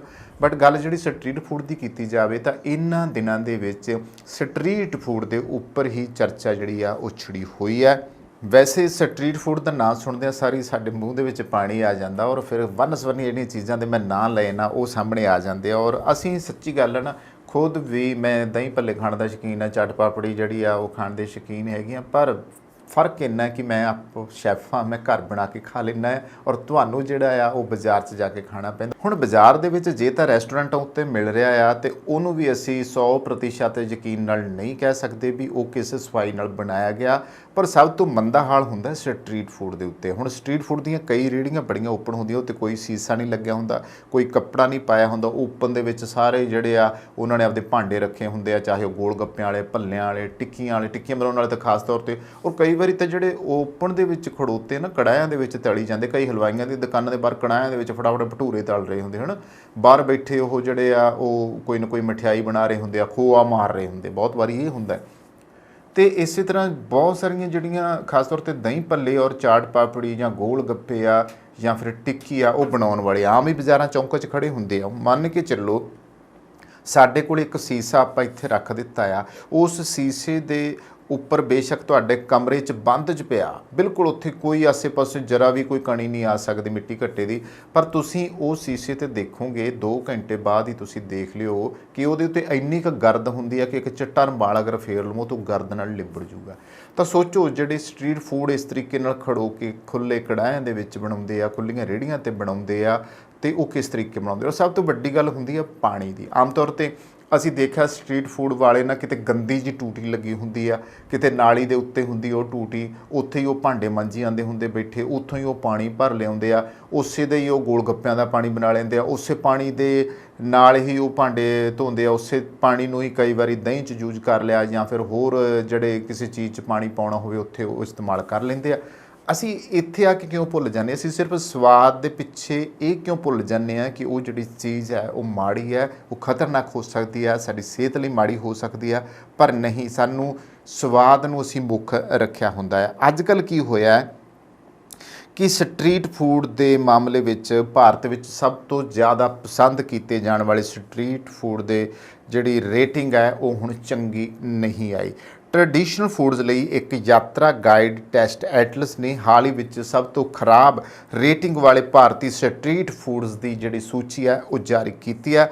ਹੈਰਾਨੀ ਇਹ ਜਾਣ ਕੇ ਹੋਊਗੀ ਕਿ ਮਹਾਰਾਸ਼ਟਰ ਦੀ ਮਸ਼ਹੂਰ ਦਹੀਂ ਪੂੜੀ ਇਸ ਸੂਚੀ ਵਿੱਚ ਸਭ ਤੋਂ ਉੱਪਰ ਹੈ, ਯਾਨੀ ਕਿ ਖਰਾਬ ਰੇਟਿੰਗ ਵਿੱਚ ਆ। ਉਹ ਚੰਗੀ ਨਹੀਂ, ਜਿਨ੍ਹਾਂ ਨੂੰ ਸਵਾਦ ਲੱਗਦੀ ਉਹ ਸੁਣ ਲਓ। ਜਦੋਂ ਮਹਾਰਾਸ਼ਟਰ ਬੰਬੇ ਵਿੱਚ ਜਾ ਕੇ ਤੁਸੀਂ ਜਿਹੜੀ ਇਹ ਦਹੀਂ ਪੂੜੀ ਖਾਂਦੇ ਹੋ, ਤੁਸੀਂ ਅੰਦਾਜ਼ਾ ਕਰੋ ਦਹੀਂ ਪੂੜੀ ਦੇ ਪਹਿਲਾਂ ਤਾਂ ਕਿਹੋ ਜਿਹੇ ਤੇਲ 'ਚ ਕੱਢੀ ਆ, ਕਿਹੋ ਜਿਹੇ ਦਹੀਂ ਦੇ ਵਿੱਚ ਬਣਾ ਕੇ ਦਿੱਤੀ ਆ, ਕਿਹੜੀ ਜਗ੍ਹਾ ਉੱਤੇ ਬਣਾ ਕੇ ਦਿੱਤੀ ਆ। ਔਰ ਕਈ ਇਹੋ ਜਿਹੀਆਂ ਥਾਵਾਂ ਜਿੱਥੇ ਮਿੱਟੀ ਘੱਟਾ ਤਾਂ ਆਮ ਪਈ ਜਾਂਦਾ ਆ, ਪ੍ਰਦੂਸ਼ਣ ਦਾ ਧੂੰਆਂ ਵੀ ਉਹਦੇ 'ਚ ਪਊਗਾ, ਮਿੱਟੀ ਵੀ ਪਊਗੀ, ਧੂੜ ਵੀ ਪਊਗੀ, ਹੋਰ ਕਾਫੀ ਸਾਰੇ ਜੀਵਾਣੂ ਘਟਾਣੂ ਜਿਹੜੇ ਉਹ ਸਭ ਉਹਦੇ ਵਿੱਚ ਆ ਕੇ ਪੈਣਗੇ। ਔਰ ਇਸ ਤੋਂ ਇਲਾਵਾ 17 ਅਗਸਤ ਤੱਕ ਇਹ ਜਿਹੜੀ ਰੈਂਕਿੰਗ ਕੀਤੀ ਗਈ ਹੈ, ਇਸ ਦੇ ਵਿੱਚ 2508 ਰੇਟਿੰਗ ਦੇ ਉੱਤੇ ਆਧਾਰਿਤ ਸੀ, ਜਿਨ੍ਹਾਂ 'ਚੋਂ ਸਿਰਫ 1773 ਨੂੰ ਟੈਸਟ ਐਟਲਸ ਵਜੋਂ ਯੋਗ ਮੰਨਿਆ ਗਿਆ ਆ। ਵੈਸ਼ਨੂੰ ਅਤੇ ਮਸਾਲਿਆਂ ਨਾਲ ਬਣਿਆ ਮੱਧ ਪ੍ਰਦੇਸ਼ ਦਾ ਮਸਾਲੇਦਾਰ ਨਾਸ਼ਤਾ ਸੇਵ ਇਸ ਸੂਚੀ ਵਿੱਚ ਦੂਜੇ ਸਥਾਨ ਦੇ ਉੱਤੇ ਸੀ। ਹੁਣ ਉਹ ਤੁਸੀਂ ਭੇਲ ਟਾਈਪ ਸੇਵੀਆਂ ਖਾਂਦੇ ਹੋ ਨਾ, ਨਮਕੀਨ ਉਹ ਬਣਾਉਂਦੇ ਆ, ਔਰ ਉਹਦੇ ਵਿੱਚ ਕਈ ਤਰ੍ਹਾਂ ਦੇ ਚਟਪਟੀਆਂ ਚੀਜ਼ਾਂ ਜਿਹੜੀਆਂ ਉਹ ਵਿੱਚ ਰਲਾ ਕੇ ਚਟਨੀਆਂ ਪਾ ਕੇ ਤੁਹਾਨੂੰ ਸੇਵ ਦਿੰਦੇ ਆ। ਪਰ ਉਹ ਹੁਣ ਦੇਖੋ ਚਟਨੀ ਬਣਦੀ ਕਾਹਦੇ ਨਾਲ ਆ, ਕਿੱਦਾਂ ਬਣਾਉਂਦੇ ਆ, ਕਿਹੜੇ ਤੇਲ 'ਚ ਬਣਾਉਂਦੇ, ਉਹਨੂੰ ਤਲ ਕੇ ਫਿਰ ਉਹ ਤੁਹਾਨੂੰ ਖਾਣ ਨੂੰ ਦਿੰਦੇ। ਉਸ ਤੋਂ ਬਾਅਦ ਗੁਜਰਾਤ ਦਾ ਇੱਕ ਟ੍ਰੈਡੀਸ਼ਨ ਫੂਡ ਆ ਦਬੇਲੀ, ਜਿਹੜਾ ਸਟਰੀਟ ਫੂਡ ਵਿੱਚ ਆਮ ਮਿਲਦਾ ਆ। ਤਾਂ ਦਬੇਲੀ ਜਿਹੜਾ ਆ ਉਹਦੇ ਵਿੱਚ ਵੀ ਇਹੀ ਚੀਜ਼ ਆਈ ਆ ਕਿ ਉਹਦੀ ਰੇਟਿੰਗ ਵੀ ਜਿਹੜੀ ਆ ਬਹੁਤ ਘੱਟ ਆਈ ਆ। ਤੁਹਾਨੂੰ ਇਹ ਜਾਣ ਕੇ ਹੈਰਾਨੀ ਹੋਊਗੀ ਕਿ ਮੁੰਬਈ ਦੀ ਮਸ਼ਹੂਰ ਡਿਸ਼ ਬੰਬੇ ਸੈਂਡਵਿਚ, ਪੂਰੇ ਇੰਡੀਆ ਵਿੱਚ ਨਾ ਕਈ ਦੁਕਾਨਾਂ ਖੁੱਲ੍ਹੀਆਂ, ਬੰਬੇ ਸੈਂਡਵਿਚ ਇੱਥੇ ਮਿਲਦਾ ਹੈ। ਹੁਣ ਤੁਸੀਂ ਦੇਖੋ ਬੰਬੇ ਸੈਂਡਵਿਚ ਦੀ ਜਿਹੜੀ ਰੇਟਿੰਗ ਹੈ ਇਸ ਸੂਚੀ ਵਿੱਚ ਉਸ ਨੂੰ ਜਗ੍ਹਾ ਮਿਲੀ ਹੈ, ਤੇ ਹੁਣ ਰੇਟਿੰਗ ਜਿਹੜੀ ਆ ਉਹ ਤਾਂ ਸਹੀ ਨਹੀਂ ਨਾ ਹੈਗੀ। ਜੇ ਸੂਚੀ 'ਚ ਜਗ੍ਹਾ ਮਿਲ ਗਈ ਆ, ਜਿਹੜੀ ਮਸ਼ਹੂਰ ਆ ਟ੍ਰੈਡੀਸ਼ਨ ਵਿੱਚ ਡਿਸ਼ ਮਸ਼ਹੂਰ ਬਹੁਤ ਜ਼ਿਆਦਾ ਆ। ਇੱਕ ਹੋਰ ਚੀਜ਼ ਆ, ਹੋਰ ਡਿਸ਼ ਵਿੱਚ ਅਸੀਂ ਨਾ ਬਾਜ਼ਾਰਾਂ ਦੇ ਵਿੱਚ ਬਹੁਤ ਸਾਰੀਆਂ ਰੇਹੜੀਆਂ ਇਹੋ ਜਿਹੀਆਂ ਦੇਖੀਆਂ ਜਿਹੜੇ ਉਬਲੇ ਆਂਡੇ ਦੇ ਰਹੀਆਂ ਨੇ, ਆਂਡਿਆਂ ਦੀ ਭੁਰਜੀ ਦੇ ਰਹੀਆਂ ਨੇ, ਆਮਲੇਟ ਬਣਾ ਕੇ ਦੇ ਰਹੀਆਂ ਨੇ। ਨੌਨ ਵੈਜ ਖਾਣ ਵਾਲੇ ਉੱਥੇ ਟੁੱਟ ਕੇ ਪਏ ਹੁੰਦੇ ਆ। ਔਰ ਖ਼ਾਸ ਤੌਰ 'ਤੇ ਸ਼ਾਮ ਨੂੰ ਜਿਹੜੇ ਪਿਆਕੜ ਆ ਨਾ, ਉਹ ਬਹੁਤ ਇਹੋ ਜਿਹੀਆਂ ਥਾਵਾਂ ਉੱਤੇ, ਔਰ ਕਈ ਵਾਰੀ ਨਾ ਬਹੁਤ ਰੇਹੜੀਆਂ ਇਹੋ ਜਿਹੀਆਂ ਥਾਵਾਂ ਦੇ ਉੱਤੇ ਹੁੰਦੀਆਂ ਆ ਜਿੱਥੇ ਬਿਲਕੁਲ ਵੀ ਸਾਫ਼ ਸਫਾਈ ਨਹੀਂ ਹੁੰਦੀ ਗੀ। ਔਰ ਕਈ ਵਾਰੀ ਦੇਖਦੇ ਆ ਕਿ ਰੇਹੜੀ ਕਿਸੇ ਅਜਿਹੀ ਜਗ੍ਹਾ 'ਤੇ ਲੱਗੀ ਹੁੰਦੀ ਆ ਜਿੱਥੇ ਆਮ ਤੌਰ 'ਤੇ ਲੋਕ ਕੂੜਾ ਸਿੱਟੀ ਬੈਠੇ ਹੁੰਦੇ ਆ, ਜਿੱਥੇ ਆਮ ਲੋਕ ਜਿਹੜੇ ਆ ਉਹ ਖੁੱਲ੍ਹੇ ਦੇ ਵਿੱਚ ਪਿਸ਼ਾਬ ਕਰਦੇ ਆ, ਸ਼ੌਚ ਲਈ ਜਾਂਦੇ ਆ, ਜਾਂ ਫਿਰ ਆਮ ਤੌਰ 'ਤੇ ਉੱਥੇ ਕੁੱਤਿਆਂ ਨੇ ਗੰਦ ਪਾਇਆ ਹੁੰਦਾ, ਪਰ ਲੋਕ ਉੱਥੇ ਰੇਹੜੀਆਂ ਖੜੀਆਂ ਕਰ ਲੈਂਦੇ ਆ। ਔਰ ਇਹ ਮੈਂ ਆਪਣੇ ਸ਼ਹਿਰ ਦੀ ਗੱਲ ਦੇ ਮਿਸਾਲ ਦੇ ਰੂਪ ਵਿੱਚ ਵੀ ਕਰ ਲਵਾਂ, ਤੇ ਤੁਹਾਡੇ ਸ਼ਹਿਰਾਂ ਵਿੱਚ ਵੀ ਇਹ ਚੀਜ਼ਾਂ ਜਿਹੜੀਆਂ ਨੇ ਆਮ ਦੇਖਣ ਨੂੰ ਮਿਲਦੀਆਂ ਨੇ, ਪਰ ਤੁਸੀਂ ਪਰਵਾਹ ਨਹੀਂ ਕਰਦੇ। ਤੁਹਾਨੂੰ ਇਹ ਹੁੰਦਾ ਵੀ ਯਾਰ ਇਹਦੇ ਕੋਲ ਜਾਓ, ਇਹਦੇ ਕੋਲ ਭੀੜ ਵਾਹਵਾ ਜੁੜੀ ਹੋਈ ਆ। ਕਈ ਵਾਰੀ ਤੁਸੀਂ ਵੇਖ ਲੈਂਦੇ ਹੋ ਸ਼ਾਮ ਨੂੰ ਜਿਹੜੇ ਪਿਆਕੜ ਆ ਕੋਈ ਗੱਡੀਆਂ ਮਹਿੰਗੇ ਮੋਟਰਸਾਈਕਲਾਂ ਦੇ ਉੱਤੇ ਆ ਕੇ ਖੜੇ ਹੋ, ਤੁਹਾਨੂੰ ਲੱਗਦਾ ਵੀ ਯਾਰ ਜੇ ਇੰਨੀ ਮਹਿੰਗੀਆਂ ਗੱਡੀਆਂ ਵਾਲੇ ਮੋਟਰਸਾਈਕਲਾਂ ਵਾਲੇ ਆ ਕੇ ਖੜ੍ਹ ਗਏ ਆ, ਤੇ ਕਿਉਂ ਨਾ ਫਿਰ ਇੱਥੇ ਜਾ ਕੇ ਖਾਧਾ ਜਾਵੇ। ਤੁਸੀਂ ਇਹ ਨਹੀਂ ਦੇਖਣਾ ਕਿ ਉਹਦੇ ਆਲੇ ਦੁਆਲੇ ਜਿਹੜੀ ਸਫਾਈ ਆ ਉਹਦਾ ਕੀ ਹਾਲ ਆ। ਤਾਂ ਇਸ ਵਜ੍ਹਾ ਕਰਕੇ ਹੁਣ ਜਿਹੜੇ ਇਹ ਸੈਂਡਵਿਚ ਬਣਾਉਣ ਵਾਲੇ ਆ, ਸੈਂਡਵਿਚ ਕਿੱਥੋਂ, ਕਿਹੜੀ ਬੇਕਰੀ ਤੋਂ ਤਿਆਰ ਹੋ ਕੇ ਆਇਆ, ਕਿਸ ਤਰੀਕੇ ਉੱਥੇ ਆਟਾ ਗੁੰਨਿਆ ਗਿਆ ਹੋਊਗਾ, ਕਿਸ ਤਰੀਕੇ ਉਹ ਬਣਾਇਆ ਗਿਆ, ਹੁਣ ਕਈ ਸਾਰੇ ਸਵਾਲ ਜਿਹੜੇ ਉਹ ਮਨ 'ਚ ਲਿਆਇਆ ਕਰੋ। ਇਹ ਨਾ ਦੇਖਿਆ ਕਿ ਠੀਕ ਆ ਸੈਂਡਵਿਚ ਸਜਾਤਾ। ਹੁਣ ਉਹ ਕੀ ਕਰਦੇ ਆ ਕਿ ਸੈਂਡਵਿਚ ਦੇ ਵਿੱਚ ਫਟਾਫਟ ਕੋਈ ਵੈਜੀਟੇਬਲ ਭਰ ਦਿੱਤੀਆਂ, ਕੁਛ ਟਿੱਕੀ, ਕੋਈ ਮਸਾਲੇਦਾਰ ਚਟਪਟੀਆਂ ਚਟਨੀਆਂ ਪਾਤੀਆਂ, ਮੋਇਨੀ ਪਾ ਦਿੱਤੀ, ਇਹੋ ਜਿਹੀਆਂ ਚੀਜ਼ਾਂ ਪਾ ਕੇ ਨਾ ਉਹਨੂੰ ਇੰਨਾ ਕੁ ਰੰਗਲਾ ਬਣਾ ਦਿੰਦੇ ਰਹੋ। ਉੱਤੋਂ ਫਿਰ ਜਦੋਂ ਗਾਰਨਿਸ਼ ਕਰਦੇ ਨਾ, ਤੁਹਾਨੂੰ ਲੱਗਦਾ ਵੀ ਵਾਹ ਵਾਹ ਵਾਹ, ਮੂੰਹ 'ਚ ਪਾਣੀ ਆ ਜਾਂਦਾ, ਤੁਹਾਡੇ ਕੋਲ ਰਹਿ ਹੀ ਨਹੀਂ ਜਾਂਦਾ, ਤੁਸੀਂ ਖਾਣੇ ਜ਼ਰੂਰ ਉਸ ਚੀਜ਼ ਨੂੰ, ਇੱਦਾਂ ਹੁੰਦਾ। ਅਤੇ ਇਸ ਕਰਕੇ ਨਾ ਇਸ ਡਿਸ਼ ਦੇ ਵਿੱਚ ਜਿਵੇਂ ਸੈਂਡਵਿਚ ਦੀ ਗੱਲ ਕਰ ਰਹੇ ਸੀ, ਆਂਡਾ ਭੁਰਜੀ, ਹੁਣ ਆਂਡੇ ਪਤਾ ਨਹੀਂ ਕਿੱਦਾਂ ਦੇ ਆ, ਕਾਹਦੇ ਆਂਡੇ ਆ, ਕਾਹਦੀ ਬਣਾ ਰਹੇ ਹੈਗੇ ਆ, ਆਮਲੇਟ ਪਤਾ ਨਹੀਂ ਕਿਹੜੇ ਘਿਓ ਤੇਲ 'ਚ ਬਣ ਕੇ ਬਣਾ ਰਹੇ ਆ, ਆਂਡੇ ਉਬਲੇ ਆ, ਕਈ ਵਾਰੀ ਆਂਡਾ ਕਾਲਾ ਪਿਆ ਹੁੰਦਾ, ਤੁਹਾਨੂੰ ਉੱਤੇ ਚਟਨੀਆਂ ਮਸਾਲੇ ਲਾ ਦਿੰਦੇ, ਤੁਸੀਂ ਵੇਖਦੇ ਨਹੀਂ ਵੀ ਆਂਡਾ ਤਾਂ ਕੱਲ੍ਹ ਦਾ ਪੁਰਾਣਾ ਉਬਲਿਆ ਸੀ, ਤੁਸੀਂ ਉਹ ਵੀ ਖਾਈ ਜਾਂਦੇ। ਔਰ ਕਈ ਵਾਰੀ ਤਾਂ ਆਂਡਿਆਂ ਦੇ ਉੱਤੇ ਇਹ ਪਤਾ ਹੀ ਨਹੀਂ ਲੱਗਦਾ ਕਿ ਆਂਡਾ ਜਿਹੜਾ ਕਈ ਵਾਰੀ ਖਰਾਬ ਹੋਇਆ ਵੀ ਉਬਾਲ ਕੇ ਦਿੱਤਾ ਹੁੰਦਾ। ਕੀ ਯਕੀਨ ਕਰੋਗੇ, ਘਰ ਦੇ ਜਿਹੜੇ ਮੁਰਗੀਆਂ ਕੁੱਕੜੀਆਂ ਪਾਲਦੇ ਹੁੰਦੇ ਸੀ ਨਾ, ਉਹਨਾਂ ਨੂੰ ਵਧੀਆ ਆਂਡੇ ਖਾਣ ਨੂੰ ਮਿਲਦੇ ਹੁੰਦੇ ਸੀ ਘਰਾਂ ਦੇ ਵਿੱਚ। ਔਰ ਇਸੇ ਤਰ੍ਹਾਂ ਜਿਹੜੀ ਚੀਜ਼ ਘਰ ਬਣ ਜਾਂਦੀ ਸੀ ਉਹਦੇ ਵਰਗੀ ਰੀਸ ਸੀ ਕੋਈ ਨਹੀਂ। ਜਿਹੜੀ ਸਾਫ਼ ਸਫਾਈ ਨਾਲ ਜਿਹੜੀਆਂ ਰੇਹੜੀਆਂ ਲੱਗਦੀਆਂ ਨਾ, ਜਿੱਥੇ ਸ਼ੀਸ਼ੇ ਲੱਗੇ ਆ, ਪਰਦਾ ਤਾਣਿਆ ਹੋਇਆ, ਜਿੱਥੇ ਪਤਾ ਆ ਕਿ ਇਹਨਾਂ ਨੇ ਬਹੁਤ ਤਰੀਕੇ ਨਾਲ ਬਣਾਇਆ, ਉੱਥੇ ਖਾਣ 'ਚ ਹਰਜ ਵੀ ਕੋਈ ਨਹੀਂ, ਬਸ਼ਰਤੇ ਬਣਾਉਣ ਵਾਲੇ ਦਾ ਸਫਾਈ ਬੰਨੀ ਜੇ ਧਿਆਨ ਦੇਖ ਲਓ। ਜੇ ਬਣਾਉਣ ਵਾਲਾ ਸਾਫ਼ ਸੁਥਰਾ ਨਾ, ਤਾਂ ਸਮਝ ਲਓ ਉੱਥੇ ਖਾਣ ਦੇ ਵਿੱਚ ਕੋਈ ਹਰਜ ਨਹੀਂ ਆ। ਜੇ ਉਹ ਆਪ ਸਾਫ਼ ਸੁਥਰਾ ਆ, ਉਹਦੀ ਰੇਹੜੀ ਸਾਫ਼ ਸੁਥਰੀ ਆ, ਜਾਂ ਫਿਰ ਉਹ ਬਣਾਉਣ ਦਾ ਤਰੀਕਾ ਸਾਫ਼ ਸੁਥਰਾ, ਅਤੇ ਖਾਣ 'ਚ ਹਰਜ ਵੀ ਕੋਈ ਨਹੀਂ ਗਾ। ਪਰ ਖਾਸ ਤੌਰ 'ਤੇ ਜਿਹੜੀ ਆਂਡੇ ਦੀ ਭੁਰਜੀ ਵਾਲੀ ਗੱਲ ਆਈ ਨਾ, ਇਹ ਕਈ ਵਾਰੀ ਸੰਗਤ ਉਤਰਦੀ ਨਹੀਂ ਕਿ ਇਹ ਕਿਸ ਤਰੀਕੇ ਦੇ ਨਾਲ ਬਣਾਈ ਜਾ ਰਹੀ ਆ। ਇਸ ਦੇ ਵਿੱਚ ਹੋਰ ਮੈਂ ਦੱਸਣਾ ਚਾਹੁੰਦਾ ਕਿ ਆਂਡਾ ਭੁਰਜੀ ਨੂੰ 5ਵਾਂ ਸਥਾਨ ਦਿੱਤਾ ਗਿਆ, ਦਹੀਂ ਵੜੇ ਨੂੰ 6ਵਾਂ ਸਥਾਨ ਆ, ਇੱਕ ਸਾਬੂਦਾਣਾ ਵੜਾ ਜਿਹੜਾ ਹੈ ਉਸ ਨੂੰ 7ਵਾਂ ਸਥਾਨ ਮਿਲਿਆ। ਹੁਣ ਸਾਬੂਦਾਣਾ ਵੜਾ ਜਿਹੜਾ ਹੈ ਨਾ ਉਹ ਬਹੁਤ ਫੇਮਸ ਆ, ਖਾਸ ਤੌਰ 'ਤੇ ਕਈ ਸਾਡੇ ਸੂਬੇ ਆ ਉੱਥੇ ਸਾਬੂਦਾਣਾ ਵੜਾ ਟਿੱਕੀ ਵਾਂਗੂ ਹੀ ਬਣਦਾ ਆ, ਉਹਨੂੰ ਖਾਇਆ ਜਾਂਦਾ ਆ। ਸਾਬੂਦਾਣੇ ਦੇ ਵਿੱਚ ਕੁਛ ਆਲੂ ਮੈਸ਼ ਕਰਕੇ ਪਾਏ ਜਾਂਦੇ ਆ, ਕੁਛ ਹੋਰ ਚਟਪਟੇ ਮਸਾਲੇ, ਪਿਆਜ਼ ਪਿਊਜ਼, ਹਰੀ ਮਿਰਚ ਪਾ ਕੇ ਅਤੇ ਸਾਬੂਦਾਣਾ ਵੜਾ ਫਿਰ ਤਲ ਕੇ ਦਿੱਤਾ ਜਾਂਦਾ, ਉੱਤੇ ਚਟਨੀਆਂ ਚੁਟਨੀਆਂ ਪਾ ਕੇ ਕਰਾਰੀਆਂ ਜਿਹੀਆਂ ਬਣਾ ਕੇ ਦਿੱਤੀਆਂ ਜਾਂਦੀਆਂ। ਪਰ ਹੁਣ ਇਹ ਹੈ ਕਿ ਕਿੱਦਾਂ ਦਾ ਸਾਬੂਦਾਣਾ, ਕਿੱਥੋਂ ਆਇਆ, ਕਿਵੇਂ ਤਿਆਰ ਕੀਤਾ, ਕਿਸ ਤਰੀਕੇ ਦੇ ਪ੍ਰੈਪਰੇਸ਼ਨ ਉਸ ਫੂਡ ਦੀ ਹੋਈ ਆ, ਇਹ ਚੀਜ਼ਾਂ ਸਵਾਲ ਆਉਂਦੀਆਂ ਨੇ। ਔਰ ਇਸ ਦੇ ਵਿੱਚ ਨਾ ਇੱਕ ਹੋਰ ਨੰਬਰ ਆਇਆ, ਪੰਜਾਬ ਦੇ ਵਿੱਚ ਪਰੌਂਠੇ ਪੰਜਾਬੀ ਖਾਣ ਨੂੰ ਬਹੁਤ ਮਸ਼ਹੂਰ ਆ, ਇਹਦੇ ਵਿੱਚ ਪੰਜਾਬੀ ਪਰੌਂਠਾ ਜਿਹੜਾ ਨਾ ਉਹ ਆਇਆ। ਪੰਜਾਬੀ ਪਰੌਂਠਾ ਜਿਹੜਾ ਆ ਇਹਦੇ ਵਿੱਚ ਗੋਭੀ ਦਾ ਪਰੌਂਠਾ, ਪਰੌਂਠੇ ਦੇ ਤਾਂ ਘੱਟੋ ਘੱਟ 25-30 ਵੈਰਾਈਟੀਆਂ ਪੰਜਾਬੀ ਬਣਾ ਲੈਂਦੇ ਨੇ, ਪਰ ਇਹਦੇ ਵਿੱਚ ਜਿਹੜਾ ਗੋਭੀ ਦਾ ਪਰੌਂਠਾ ਆ ਉਹ 8ਵੇਂ ਨੰਬਰ 'ਤੇ ਆ, ਜਦੋਂ ਕਿ ਪਾਪੜੀ ਚਾਟ ਇਸ ਸੂਚੀ ਦੇ ਵਿੱਚ 9ਵੇਂ ਸਥਾਨ ਦੇ ਉੱਤੇ ਆ। ਉੱਥੇ ਹੀ ਦੱਖਣੀ ਭਾਰਤ ਦਾ ਬੋਂਡਾ ਜਾਂ ਆਲੂ ਵੱਡਾ ਜਿਹਨੂੰ ਆਪਾਂ ਬੋਲਦੇ ਆ ਉਹ ਆਖਰੀ ਸਥਾਨ ਦੇ ਉੱਤੇ ਰਿਹਾ ਆ। ਤਾਂ ਇਹ ਜਿਹੜੇ ਫੂਡ ਮੈਂ ਗਿਣਾਏ ਨੇ ਇਹ ਕੋਈ ਹਾਈ ਰੇਟਿੰਗ 'ਚ ਨਹੀਂ ਆਏ, ਇਹ ਸਭ ਤੋਂ ਖਰਾਬ ਰੇਟਿੰਗ ਵਾਲੇ 10 ਸਟਰੀਟ ਫੂਡ ਨੇ। ਮੈਂ ਇੱਕ ਵਾਰੀ ਫਿਰ ਸਿਲਸਿਲੇਵਾਰ ਤੁਹਾਨੂੰ ਇਹਨਾਂ ਦੇ ਨਾਂ ਦੱਸ ਦੇਣਾ ਚਾਹੁੰਦਾ ਹਾਂ ਕਿ ਦਹੀਂ ਪੁੜੀ, ਮਸਾਲੇਦਾਰ ਨਾਸ਼ਤਾ, ਸੇਬ ਦਬੇਲੀ, ਬੰਬੇ ਸੈਂਡਵਿਚ, ਆਂਡਾ ਭੁਰਜੀ, ਦਹੀਂ ਵੜਾ, ਸਾਬੂਦਾਨਾ ਵੜਾ, ਗੋਭੀ ਪਰੌਂਠਾ, ਪਾਪੜੀ ਚਾਟ ਤੇ ਆਲੂ ਬੋਂਡਾ ਜਿਹੜਾ ਨੇ ਇਹ ਉਹ ਚੀਜ਼ਾਂ ਨੇ ਜਿਹੜੀਆਂ ਵਾਕਿਆ ਹੀ ਇਸ ਰੇਟਿੰਗ ਦੇ ਵਿੱਚ ਖਰਾਬ ਰੇਟਿੰਗ ਵਾਲੇ ਮਾਮਲੇ ਵਿੱਚ ਨਿਤਰੀਆਂ ਨੇ ਸਾਹਮਣੇ। ਹੁਣ ਮੈਂ ਗੋਭੀ ਵਾਲੇ ਪਰੌਂਠੇ ਦੀ ਗੱਲ ਕਰਦਾ। ਆਮ ਤੌਰ 'ਤੇ ਅਸੀਂ ਘਰੇ ਵੀ ਗੋਭੀ ਵਾਲੇ ਪਰੌਂਠੇ, ਮੂਲੀ ਵਾਲੇ ਪਰੌਂਠੇ, ਮੇਥੀ ਵਾਲੇ ਪਰੌਂਠੇ, ਆਲੂ ਵਾਲੇ ਪਰੌਂਠੇ ਆਮ ਹੀ ਅਸੀਂ ਬਣਾਉਂਦੇ ਹਾਂ, ਪਿਆਜ਼ ਵਾਲੇ ਪਰੌਂਠੇ ਬਣਾ ਲਏ, ਪਨੀਰ ਵਾਲੇ ਪਰੌਂਠੇ ਬਣਾ ਲਏ। ਪਰ ਪਰੌਂਠਿਆਂ ਵਿੱਚ ਜਦੋਂ ਗੋਭੀ ਵਾਲਾ ਪਰੌਂਠਾ ਨਾ ਉਹ ਕਈ ਵਾਰੀ ਤੁਸੀਂ ਦੇਖਿਆ ਕਿ ਗੋਭੀ ਜਿਹੜੀ ਹੈ ਅੱਜ ਦੇ ਦੌਰ ਦੇ ਵਿੱਚ ਗੋਭੀ ਦੇ ਉੱਤੇ ਸਾਰੀਆਂ ਸਬਜ਼ੀਆਂ ਨਾਲੋਂ ਵੱਧ ਸਪਰੇਅ ਗੋਭੀ, ਭਿੰਡੀ ਅਤੇ ਬੈਂਗਣ ਦੇ ਉੱਤੇ ਕੀਤੀ ਜਾਂਦੀ ਹੈ। ਤਾਂ ਗੋਭੀ ਜਿਹੜੀ ਹੈ ਇਹਦੇ ਉੱਤੇ ਸਪਰੇਅ ਇੰਨੀ ਕੁ ਹੁੰਦੀ ਆ ਕਿਉਂਕਿ ਇਹਨੂੰ ਸੁੰਡੀ ਵੀ ਬਹੁਤ ਪੈਂਦੀ ਆ। ਹੁਣ ਤੁਸੀਂ ਅੰਦਾਜ਼ਾ ਕਰੋ, ਘਰਾਂ ਦੇ ਵਿੱਚ ਤਾਂ ਸਵਾਣੀਆਂ ਜੇ ਗੋਭੀ ਵਾਲੇ ਪਰੌਂਠੇ ਬਣਾਉਂਦੀਆਂ ਵੀ ਹੈ ਨਾ, ਅਤੇ ਉਹਨਾਂ ਨੇ ਕੀ ਕਰਨਾ ਹੈ ਕਿ ਪਹਿਲਾਂ ਤੱਤਾ ਪਾਣੀ ਉਬਾਲ ਲੈਣਾ, ਉਹ 'ਚ ਲੂਣ ਸੁੱਟ ਲੈਣਾ, ਗੋਭੀ ਦਾ ਫੁੱਲ ਜਿਹੜਾ ਹੈ ਉਹਦੇ ਵਿੱਚ ਪਾ ਦੇਣਾ ਹੈ, ਅਤੇ ਚੰਗੇ ਤਰੀਕੇ ਨਾਲ ਜੇ ਉਹਦੇ ਵਿੱਚ ਕੋਈ ਸੁੰਡੀ ਆ ਜਾਂ ਕੋਈ ਜ਼ਹਿਰ ਜੂਰ ਹੈਗੀ ਉਹ ਸਾਰੀ ਨਿਕਲ ਜਾਂਦੀ ਹੈ, 2-3-4 ਪਾਣੀ ਧੋ ਲੈਂਦੀਆਂ। ਹੁਣ ਇੱਥੇ ਕੀ ਕੀਤਾ ਜਾਂਦਾ ਹੈ ਕਿ ਮੰਡੀਓਂ ਬਹੁਤ ਸਾਰੇ ਰੈਸਟੋਰੈਂਟਾਂ ਦੇ ਪਿੱਛੇ ਜਾ ਕੇ ਓਲੇ ਛੋਲੇ ਵਿੱਚ ਮੈਂ ਤਾਂ ਬਹੁਤ ਵਾਰੀ ਦੇਖਿਆ, ਕਿਉਂਕਿ ਮੈਂ ਖੁਦ ਸ਼ੈਫ ਵੀ ਹਾਂ, ਤੁਹਾਡੇ ਨਾਲ ਬਤੌਰ ਪੱਤਰਕਾਰ ਮੈਂ ਵਿਚਰਦਾ ਗੱਲ ਕਰਦਾ ਰਹਿੰਦਾ। ਪਰ ਮੈਂ ਇੱਥੇ ਗੱਲ ਕਹਿਣੀ ਚਾਹੂੰਗਾ ਕਿ ਉੱਥੇ ਕੀ ਹੁੰਦਾ ਆ ਕਿ ਗੋਭੀ ਸਿੱਧੀ ਜਿਹੜੀ ਆ ਉਹ ਜਿਹੜੀ ਲਿਆਂਦੀ ਗਈ ਆ ਕਰੇਟ ਦੇ ਵਿੱਚ ਜਾਂ ਫਿਰ ਉਹ ਜਿਹੜੀ ਬੋਰੀ ਆ ਉਹਦੇ ਵਿੱਚ ਲਿਆਂਦੀ ਗਈ ਮੰਡੀਆਂ, ਉਹ ਤਾਂ ਇਕੱਠੀ ਚੱਕਦੇ, ਉਹਨਾਂ ਨੇ ਕੋਈ 1-2 ਕਿਲੋ ਥੋੜ੍ਹੀ ਲਿਆਉਣੀ, ਉਹ ਤਾਂ 10-15 ਕਿਲੋ ਗੋਭੀ ਪਰੌਂਠੇ ਬਣਾਉਣ ਵਾਲੇ ਲਿਆਉਣਗੇ ਜਿਹੜੇ ਰੈਸਟੋਰੈਂਟ 'ਚ ਵਰਤਦੇ ਆ। ਪਰ ਉਹਨਾਂ ਦੀ ਇੱਕ ਕਮੀ, ਇੱਕ ਘਾਟ ਜਿਹੜੀ ਨਜ਼ਰ ਆਉਂਦੀ ਉਹ ਹੀ ਆਉਂਦੀ ਆ ਕਿ ਉਹ ਗੋਭੀ ਨੂੰ ਚੰਗੀ ਤਰ੍ਹਾਂ ਧੋਂਦੇ ਨਹੀਂ। ਜੇ ਮਾੜਾ ਮੋਟਾ ਧੋਇਆ ਤਾਂ ਫਟਾਫਟ ਉਸੇ ਤਰ੍ਹਾਂ ਕਸ਼ ਕਰਨਾ ਸ਼ੁਰੂ ਕਰ ਦਿੰਦੇ, ਉਹਦੇ 'ਚ ਭਾਵੇਂ ਸੁੰਡੀਆਂ ਚਲੀਆਂ ਜਾਣ, ਭਾਵੇਂ ਵਿੱਚ ਕੀੜੇ ਚਲੇ ਜਾਣ, ਅਤੇ ਚਾਹੇ ਉਹ ਬਹੁਤ ਸਾਰੀ ਜ਼ਹਿਰ ਵਾਲੀ ਆ, ਉਹ ਉਸੇ ਤਰ੍ਹਾਂ ਹੀ ਫਟਾਫਟ ਉਹਦੇ ਵਿੱਚ ਪਾਉਂਦੇ, ਲੂਣ ਮਿਰਚਾਂ, ਹਰਾ ਧਨੀਆ ਕੱਟਿਆ ਵਿੱਚ ਪਾਈ, ਹਰੀ ਮਿਰਚ, ਚਲੋ ਜੀ ਲੂਣ ਮਿਰਚ ਮਸਾਲੇ ਪਾ ਕੇ ਅਤੇ ਫਟਾਫਟ ਵੇਲੀ ਰੋਟੀ ਉਹਦੇ ਉੱਤੇ ਪਾਇਆ, ਪਾ ਕੇ ਉਹਨੂੰ ਫੋਲਡ ਕੀਤਾ ਅਤੇ ਚਲੋ ਜੀ ਫਟਾਫਟ ਤਵੇ ਦੇ ਉੱਤੇ ਵੇਲ ਕੇ ਪਾ ਦਿੱਤਾ, ਫਿਰ ਮੱਖਣੀ ਲਾਤੀ ਔਰ ਅਸੀਂ ਉੱਤੇ ਮੱਖਣੀ ਦੇ ਉੱਤੇ ਰੱਖ ਕੇ ਖਾਂਦੇ ਹਾਂ ਜੀ। ਬਟਰ ਦੇ ਦਿਓ ਜੀ ਨਾਲ, ਅਸੀਂ ਉੱਥੇ ਇਹ ਗੱਲ ਕਹਿੰਦੇ ਹਾਂ। ਤਾਂ ਉਦੋਂ ਅਸੀਂ ਖਾਂਦੇ ਹਾਂ ਸਵਾਦਨ ਵੀ ਵਾਹ ਵਾਹ ਵਾਹ ਵਾਹ। ਇਹ ਵਾਹ ਵਾਹ ਦੇ ਵਿੱਚ ਤੁਹਾਡੇ ਲਈ ਸਭ ਤੋਂ ਵੱਧ ਜ਼ਹਿਰ ਹੈ, ਤੁਹਾਡੇ ਲਈ ਸਭ ਤੋਂ ਜ਼ਿਆਦਾ ਖਤਰਨਾਕ ਹੈ। ਇਸ ਕਰਕੇ ਗੋਭੀ ਦੇ ਪਰੌਂਠੇ ਜਿੱਥੇ ਬਣਦੇ ਉੱਥੇ ਜੋ ਮੈਂ ਹਕੀਕਤ ਦੱਸੀ ਆ, ਉਹਨਾਂ ਨੇ ਵੀ ਹਾਈ ਰੇਟਿੰਗ ਵਾਲਿਆਂ ਨੇ ਇਹ ਜਿਹੜੀ ਲੋ ਰੇਟਿੰਗ ਇਹਦੀ ਕੱਢੀ ਹੈ, ਉਹਨਾਂ ਨੇ ਇਸ ਕਰਕੇ ਕੱਢੀ ਹੈ ਕਿ ਬਈ ਇਸ ਤਰੀਕੇ ਉਹ ਗਲਤ ਤਰੀਕੇ ਨਾਲ ਬਣਾਈ ਜਾਂਦੀ ਹੈ। ਸੋ ਕੁੱਲ ਮਿਲਾ ਕੇ ਨਾ ਉਂਝ ਤਾਂ ਇਹੀ ਗੱਲ ਮੈਂ ਕਹੂੰਗਾ ਕਿ ਜਿਹੜੇ ਸਟਰੀਟ ਫੂਡ ਆ, ਰੇਹੜੀਆਂ 'ਤੇ ਵਿਕਣ ਵਾਲੇ ਫੂਡ ਆ, ਉਹਨਾਂ ਨੂੰ ਅਵੋਇਡ ਕਰੋ, ਉਹਨਾਂ ਨੂੰ ਘੱਟ ਤੋਂ ਘੱਟ ਖਾਓ। ਹਾਂ, ਫਿਰ ਮੈਂ ਕਹੂੰਗਾ ਕਿ ਜਿੱਥੇ ਸਾਫ਼ ਸੁਥਰੀ ਤਰੀਕੇ ਨਾਲ ਸਫਾਈ ਨਾਲ ਬਣਾਇਆ ਜਾਂਦਾ ਉੱਥੇ ਖਾਣ ਵਿੱਚ ਹਰਜ ਨਹੀਂ, ਕਿਉਂਕਿ ਉਹਨਾਂ ਨੂੰ ਸਹੀ ਢੰਗ ਨਾਲ ਨਹੀਂ ਬਣਾਇਆ ਜਾਂਦਾ। ਕੁਛ ਥਾਵਾਂ ਇਹੋ ਜਿਹੀਆਂ ਨੇ ਜਿਸ ਕਰਕੇ ਇਹ ਰੇਟਿੰਗ ਮਿਲੀ ਆ। ਗੰਦਾ ਪਾਣੀ ਵਾਰ-ਵਾਰ ਇਸਤੇਮਾਲ ਕੀਤਾ ਗਿਆ, ਤੇਲ ਉਸ ਡਿਸ਼ ਨੂੰ ਅਸ਼ੁੱਧ ਬਣਾ ਦਿੰਦੇ ਨੇ, ਜ਼ਹਿਰੀਲਾ ਬਣਾ ਦਿੰਦੇ ਨੇ। ਆਂਡਾ ਭੁਰਜੀ ਸਣੇ ਕਈ ਜਿਹੀਆਂ ਡਿਸ਼ਾਂ ਜੋ ਸਹੀ ਤਰੀਕੇ ਨਾਲ ਅਤੇ ਸਾਫ਼ ਥਾਂ 'ਤੇ ਬਣਾਈਆਂ ਜਾਣ ਤਾਂ ਸਿਹਤ ਲਈ ਚੰਗੀਆਂ ਹੁੰਦੀਆਂ ਨੇ। ਪਰ ਯਾਦ ਰੱਖਣ ਵਾਲੀ ਜ਼ਰੂਰੀ ਗੱਲ ਇਹ ਹੈ ਕਿ ਇਹਨਾਂ ਨੂੰ ਜ਼ਿਆਦਾ ਨਹੀਂ ਖਾਣਾ ਚਾਹੀਦਾ।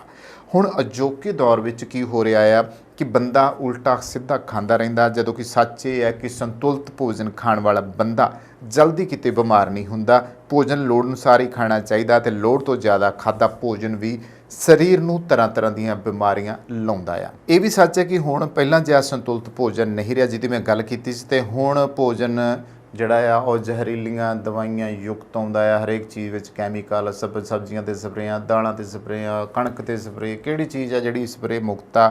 ਇਸ ਕਰਕੇ ਬਹੁਤ ਸਾਰੇ ਜਿਹੜੇ ਲੋਕ ਆ ਨਾ ਉਹਨਾਂ ਨੂੰ ਬਹੁਤ ਸਾਰੀਆਂ ਬਿਮਾਰੀਆਂ ਨੇ ਜਕੜਿਆ। ਹੋਰ ਖਾਸ ਤੌਰ 'ਤੇ ਸਾਡੀ ਨੌਜਵਾਨ ਪੀੜ੍ਹੀ ਜਿਹੜੀ ਸਕੂਲਾਂ ਕਾਲਜਾਂ ਦੇ ਵਿੱਚ ਪੜ੍ਹਨ ਵਾਲੇ ਮੁੰਡੇ ਕੁੜੀਆਂ ਅੱਜ ਦੇ ਬਾਜ਼ਾਰਾਂ ਦੇ ਫਾਸਟ ਫੂਡ ਖਾਣ ਨੂੰ ਜ਼ਿਆਦਾ ਪਹਿਲ ਦਿੰਦੇ ਆ। ਨਾਲ ਹੀ ਬਾਜ਼ਾਰ ਵਿੱਚ ਆਉਂਦੀਆਂ ਨਵੀਆਂ ਵਿਦੇਸ਼ੀ ਖਾਣ ਪੀਣ ਦੀਆਂ ਕੰਪਨੀਆਂ ਆਪਣੇ ਪ੍ਰੋਡਕਟ ਵੇਚਣ ਲਈ ਤਰ੍ਹਾਂ ਤਰ੍ਹਾਂ ਦੇ ਇਸ਼ਤਿਹਾਰ ਟੀਵੀ 'ਤੇ ਦਿੰਦੀਆਂ, ਜਿਸ ਨੂੰ ਵੇਖ ਕੇ ਜਿਹੜੀ ਆ ਨੌਜਵਾਨ ਪੀੜ੍ਹੀ ਪੱਟੀ ਜਾਂਦੀ ਆ ਅਤੇ ਉਹ ਫਿਰ ਉਹਨਾਂ ਚੀਜ਼ਾਂ ਦੀ ਵਰਤੋਂ ਕਰਨੀ ਸ਼ੁਰੂ ਕਰ ਦਿੰਦੇ ਆ।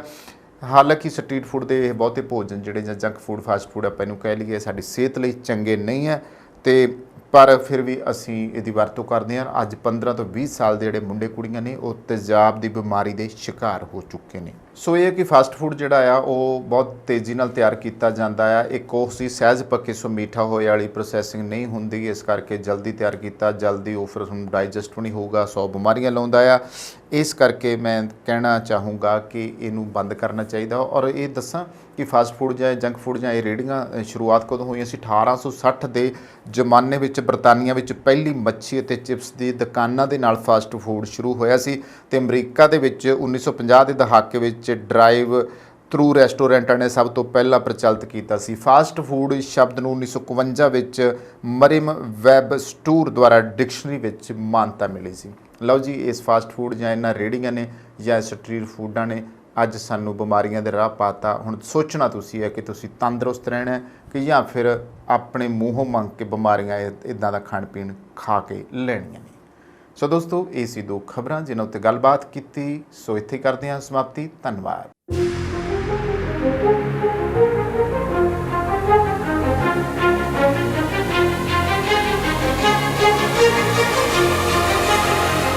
ਗੱਡੀਆਂ ਉੱਚੀਆਂ ਰੱਖੀਆਂ ਭਾਈ, ਗੱਡੀਆਂ ਉੱਚੀਆਂ ਰੱਖ ਭਾਵੇਂ ਨੀਵੀਆਂ, ਪਰ ਟਾਇਰਾਂ ਦਾ ਖਿਆਲ ਸਭ ਤੋਂ ਵੱਧ ਰੱਖ। ਓਏ ਇਸ ਪੱਖੋਂ ਆਪਾਂ ਨੂੰ ਕੋਈ ਟੈਨਸ਼ਨ ਨਹੀਂ। ਕਿਉਂ? ਕਿਉਂਕਿ ਇਹਦੀ ਜ਼ਿੰਮੇਵਾਰੀ ਆਪਾਂ ਦਿੱਤੀ ਹੋਈ ਏ ਮਾਲਵਾ ਟਾਇਰਸ ਵਾਲਿਆਂ ਨੂੰ।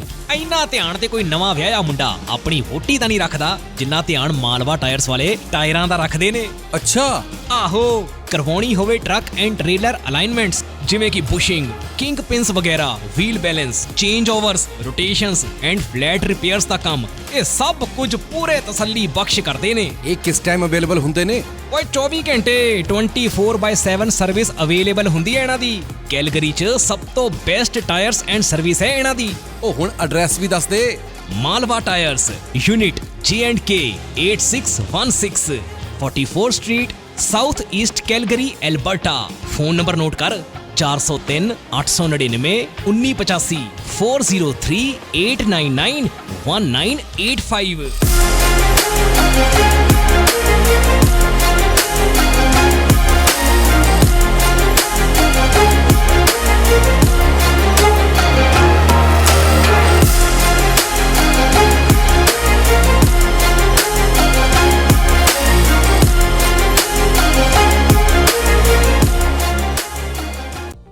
ਬੈਡ ਹੇਅਰ ਡੇ?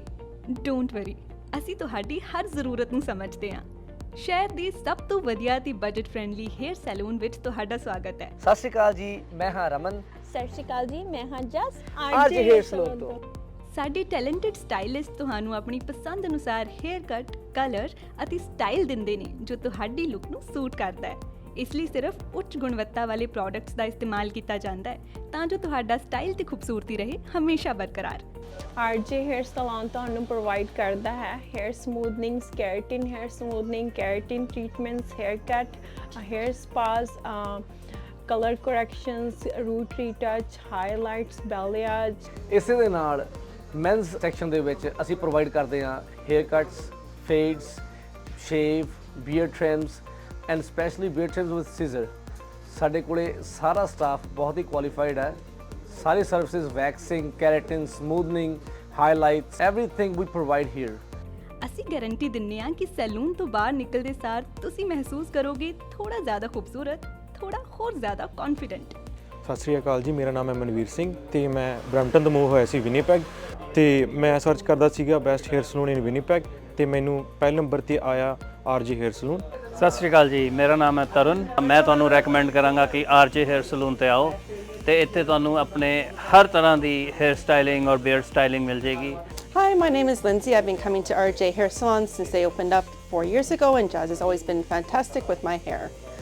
ਅਸੀਂ ਸਿਰਫ ਹੇਅਰ ਕੱਟ ਨਹੀਂ ਕਰਦੇ ਬਲਕਿ ਤੁਹਾਡੀ ਖੂਬਸੂਰਤੀ ਸੰਵਾਰਦੇ ਹਾਂ ਕਿਉਂਕਿ ਸਾਡਾ ਮੰਨਣਾ ਹੈ ਜਦੋਂ ਤੁਸੀਂ ਖੁਦ ਨੂੰ ਚੰਗੇ ਲੱਗਦੇ ਹੋ ਤਾਂ ਤੁਹਾਨੂੰ ਸਭ ਚੰਗਾ ਲੱਗਦਾ ਹੈ। Your own saloon, your own style. ਤਾਂ ਇਸ ਨਾਲ ਹੀ ਸਾਡੀ ਅਨਦਰ ਆਰਜੇ ਹੇਅਰ ਸਲੂਨ ਦੀ ਬ੍ਰਾਂਚ ਓਪਨ ਹੋ ਰਹੀ ਹੈ ਜਿਹਦੀ ਕਿ ਲੋਕੇਸ਼ਨ ਆ 601 ਮਨਰੋ ਐਵੇਨਿਊ। ਤਾਂ ਤੁਸੀਂ ਉੱਥੇ ਵੀ ਜ਼ਰੂਰ ਵਿਜ਼ਿਟ ਕਰ ਸਕਦੇ ਹੋ। ਈਸਟ ਦੇ ਵਿੱਚ ਰਹਿੰਦੇ ਕਸਟਮਰਸ ਲਈ ਨੇੜੇ ਆ ਤੇ ਸਾਡਾ ਕੰਟੈਕਟ ਨੰਬਰ ਆ 2049988959। ਆਪਣੇ ਵਾਲਾਂ ਦੀ ਸਕਿਨ ਨੂੰ ਦਿਓ ਇੱਕ ਨਵੀਂ ਪਹਿਚਾਨ। ਅੱਜ ਹੀ ਕਾਲ ਕਰੋ ਜਾਂ ਵਿਜ਼ਿਟ ਕਰੋ RJ Hair Salon।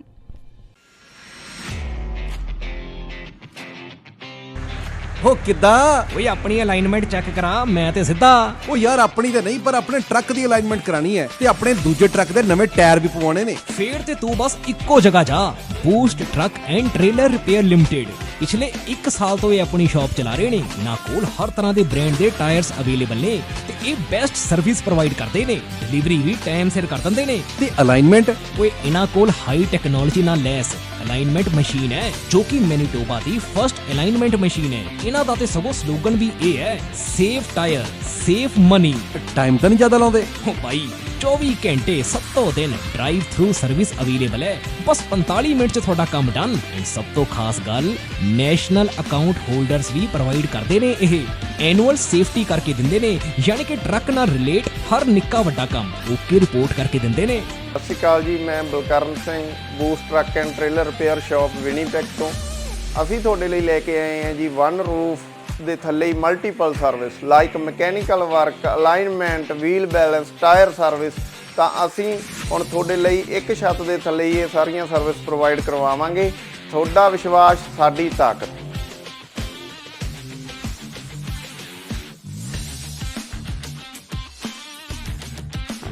Hello guys, ਅੱਜ ਆਪਾਂ ਇਸ ਟਰੱਕ ਦੀ ਮੇਨ ਸੀਲ ਅਤੇ ਆਇਲ ਪੈਨ ਰਿਪਲੇਸ ਕਰ ਰਹੇ ਹਾਂ। ਖੁਦਾ ਨਾ ਖਾਸਤਾ ਕਦੇ ਵੀ ਤੁਹਾਡੇ ਟਰੱਕ ਨੂੰ ਕੋਈ ਵੀ ਇਦਾਂ ਦੀ ਪ੍ਰੋਬਲਮ ਆਉਂਦੀ ਹੈ ਤਾਂ ਕਦੇ ਨਾ ਭੁੱਲੋ Boost Truck and Trailer in Winnipeg. ਉਹ ਐਡਰੈਸ ਵੀ ਦੱਸ ਦੇ ਹੁਣ। Unit 611 Vervain Drive, Rosser, Manitoba, ROH 1E0।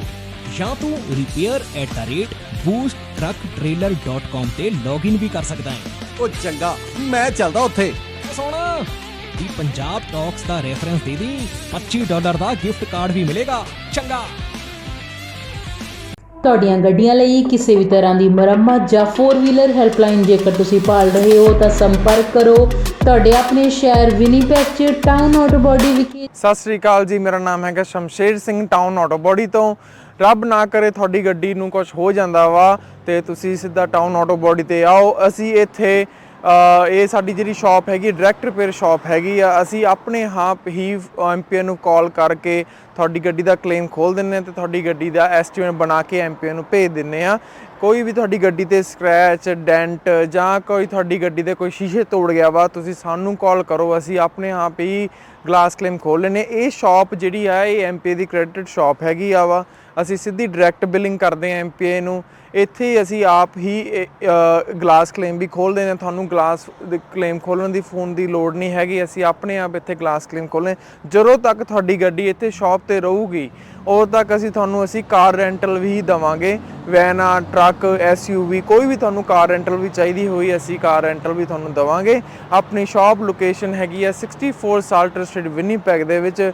ਜਿਵੇਂ ਤੁਹਾਨੂੰ ਪਤਾ ਹੀ ਹੈ ਸਨੋ ਆ ਰਹੀ ਹੈ ਵਿਨੀਪੈਗ ਦੇ ਵਿੱਚ, ਉਵੇਂ ਤੁਹਾਡੇ ਲਈ ਅਸੀਂ ਵਿੰਟਰ ਟਾਇਰ ਪ੍ਰੋਗਰਾਮ ਲੈ ਕੇ ਆਏ। ਐਮਪੀਏ ਦਾ ਵਿੰਟਰ ਟਾਇਰ ਪ੍ਰੋਗਰਾਮ ਆ, ਉਹਦੇ ਵਿੱਚ $2000 ਤੱਕ ਤੁਹਾਨੂੰ ਐਮਪੀ ਹੀ ਲੋਨ ਦਿੰਦੀ ਆ। ਵਿੰਟਰ ਟਾਇਰ ਪ੍ਰੋਗਰਾਮ ਵਿੱਚ ਅਲੋਏ ਵੀਲਸ, ਟਾਇਰ, ਅਲਾਈਨਮੈਂਟ ਤੁਸੀਂ ਕਰਵਾ ਸਕਦੇ ਹੋ। ਕੋਈ ਵੀ ਤੁਹਾਨੂੰ ਜਾਣਕਾਰੀ ਦੀ ਲੋੜ ਆ ਤੁਸੀਂ ਸਾਨੂੰ ਜਦੋਂ ਮਰਜ਼ੀ ਫੋਨ ਕਰ ਲਓ 2044211300 ਤੇ, ਜਾਂ ਤੁਸੀਂ ਸਾਡੀ ਵੈਬਸਾਈਟ ਤੇ ਜਾ ਲਓ www.townautobody.ca।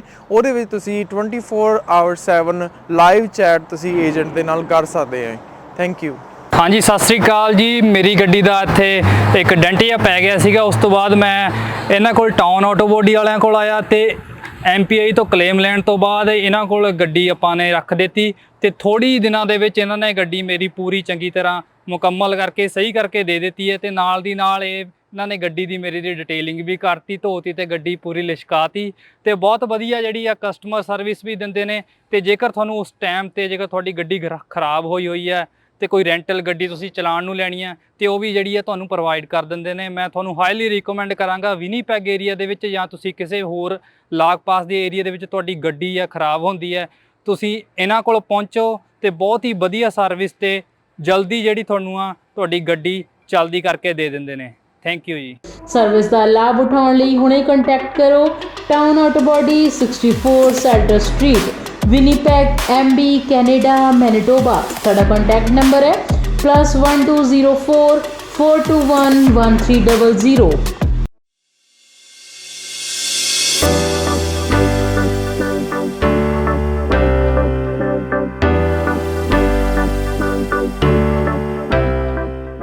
ਕੀ ਤੁਸੀਂ ਆਪਣੇ ਕਾਰੋਬਾਰ ਵਿੱਚ ਟਰਾਂਸਪੋਰਟੇਸ਼ਨ ਲਈ ਇੱਕ ਭਰੋਸੇਯੋਗ ਸਾਥੀ ਦੀ ਭਾਲ ਕਰ ਰਹੇ ਹੋ ਤਾਂ ਤੁਹਾਨੂੰ ਲੋੜ ਹੈ ਮਹਿਤੋਜ ਗਰੁੱਪ ਲਿਮਟਿਡ ਦੀ, ਜੋ ਕਿ ਹਨ ਭਰੋਸੇਮੰਦ, ਕੁਸ਼ਲ ਤੇ ਕਿਫਾਇਤੀ। ਸਾਡੇ ਮਾਹਿਰਾਂ ਦੀ ਟੀਮ ਯਕੀਨੀ ਬਣਾਉਂਦੀ ਹੈ ਕਿ ਤੁਹਾਡੇ ਸਾਮਾਨ ਨੂੰ ਸਮੇਂ ਸਿਰ ਆਪਣੀ ਮੰਜ਼ਿਲ ਤੇ ਪਹੁੰਚਾਇਆ ਜਾ ਸਕੇ।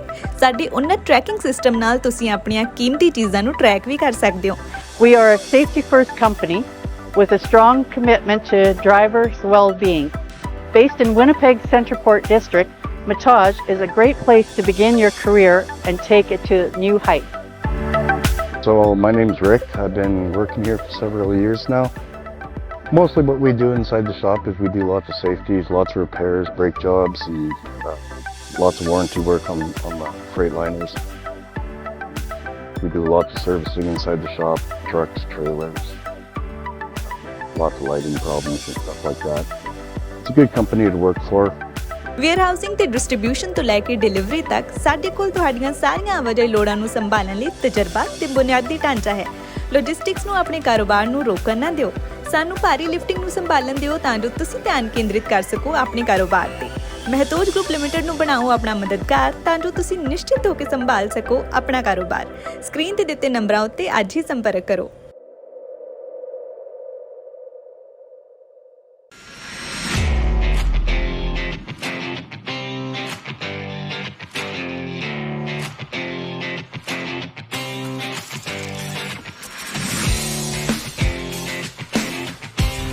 ਹੋ ਕਿੱਦਾਂ ਓਏ ਆਪਣੀ ਅਲਾਈਨਮੈਂਟ ਚੈੱਕ ਕਰਾ, ਮੈਂ ਤੇ ਸਿੱਧਾ। ਉਹ ਯਾਰ ਆਪਣੀ ਤੇ ਨਹੀਂ, ਪਰ ਆਪਣੇ ਟਰੱਕ ਦੀ ਅਲਾਈਨਮੈਂਟ ਕਰਾਣੀ ਹੈ ਤੇ ਆਪਣੇ ਦੂਜੇ ਟਰੱਕ ਦੇ ਨਵੇਂ ਟਾਇਰ ਵੀ ਪਵਾਉਣੇ ਨੇ। ਫੇਰ ਤੇ ਤੂੰ ਬਸ ਇੱਕੋ ਜਗ੍ਹਾ ਜਾ, boost Truck and trailer repair limited. ਪਿਛਲੇ 1 ਸਾਲ ਤੋਂ ਇਹ ਆਪਣੀ ਸ਼ਾਪ ਚਲਾ ਰਹੇ ਨੇ। ਇਹਨਾਂ ਕੋਲ ਹਰ ਤਰ੍ਹਾਂ ਦੇ ਬ੍ਰਾਂਡ ਦੇ ਟਾਇਰਸ ਅਵੇਲੇਬਲ ਨੇ ਤੇ ਇਹ ਬੈਸਟ ਸਰਵਿਸ ਪ੍ਰੋਵਾਈਡ ਕਰਦੇ ਨੇ। ਡਿਲੀਵਰੀ ਵੀ ਟਾਈਮ ਸਿਰ ਕਰ ਦਿੰਦੇ ਨੇ। ਤੇ ਅਲਾਈਨਮੈਂਟ ਓਏ ਇਹਨਾਂ ਕੋਲ ਹਾਈ ਟੈਕਨੋਲੋਜੀ ਨਾਲ ਲੈਸ ਅਲਾਈਨਮੈਂਟ ਮਸ਼ੀਨ ਹੈ, ਜੋ ਕਿ ਮੈਨੀਟੋਬਾ ਦੀ ਫਰਸਟ ਅਲਾਈਨਮੈਂਟ ਮਸ਼ੀਨ ਹੈ। ਇਹਨਾਂ ਦਾ ਤੇ ਸਗੋਂ ਸਲੋਗਨ ਵੀ ਇਹ ਹੈ, safe tyre safe money. Time ਤਾਂ ਨਹੀਂ ਜ਼ਿਆਦਾ ਲਾਉਂਦੇ? ਓ ਬਾਈ 24 ਘੰਟੇ 7 ਦਿਨ ਡਰਾਈਵ ਥਰੂ ਸਰਵਿਸ ਅਵੇਲੇਬਲ ਹੈ। ਬਸ 45 ਮਿੰਟ 'ਚ ਤੁਹਾਡਾ ਕੰਮ ਡਨ। ਐਂਡ ਸਭ ਤੋਂ ਖਾਸ ਗੱਲ, ਨੈਸ਼ਨਲ ਅਕਾਊਂਟ ਹੋਲਡਰਸ ਵੀ ਪ੍ਰੋਵਾਈਡ ਕਰਦੇ ਨੇ। ਇਹ ਐਨੂਅਲ ਸੇਫਟੀ ਕਰਕੇ ਦਿੰਦੇ ਨੇ, ਯਾਨੀ ਕਿ ਟਰੱਕ ਨਾਲ ਰਿਲੇਟ ਹਰ ਨਿੱਕਾ ਵੱਡਾ ਕੰਮ ਓਕੇ ਰਿਪੋਰਟ ਕਰਕੇ ਦਿੰਦੇ ਨੇ। ਸਤਿ ਸ਼੍ਰੀ ਅਕਾਲ ਜੀ, ਮੈਂ Balkaran Singh, boost Truck and trailer repair shop Winnipeg ਤੋਂ।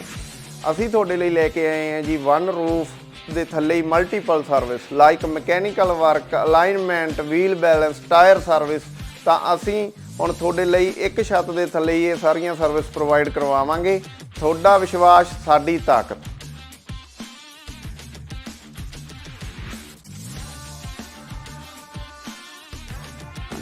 ਹੈਲੋ ਗਾਇਜ਼, ਅੱਜ ਆਪਾਂ ਇਸ ਟਰੱਕ ਦੀ ਮੇਨ ਸੀਲ ਅਤੇ ਆਇਲ ਪੈਨ ਰਿਪਲੇਸ ਕਰ ਰਹੇ ਹਾਂ। ਖੁਦਾ ਨਾ ਖਾਸਤਾ ਕਦੇ ਵੀ ਤੁਹਾਡੇ ਟਰੱਕ ਨੂੰ ਕੋਈ ਵੀ ਇਦਾਂ ਦੀ ਪ੍ਰੋਬਲਮ ਆਉਂਦੀ ਹੈ ਤਾਂ ਕਦੇ ਨਾ ਭੁੱਲੋ Boost Truck and Trailer in Winnipeg. ਉਹ ਐਡਰੈਸ ਵੀ ਦੱਸ ਦੇ ਹੁਣ। Unit 611 Vervain Drive, Rosser, Manitoba, ROH 1E0। ਜਾਂ ਤੂੰ repair@boosttrucktrailer.com ਤੇ ਲੌਗਇਨ ਵੀ ਕਰ ਸਕਦਾ ਹੈ। ਉਹ ਚੰਗਾ, ਮੈਂ ਚੱਲਦਾ ਉੱਥੇ। ਉਹ ਸੁਣ, ਦੀ ਪੰਜਾਬ ਟਾਕਸ ਦਾ ਰੈਫਰੈਂਸ ਦੇ ਦੀ, $25 ਦਾ ਗਿਫਟ ਕਾਰਡ ਵੀ ਮਿਲੇਗਾ। ਚੰਗਾ।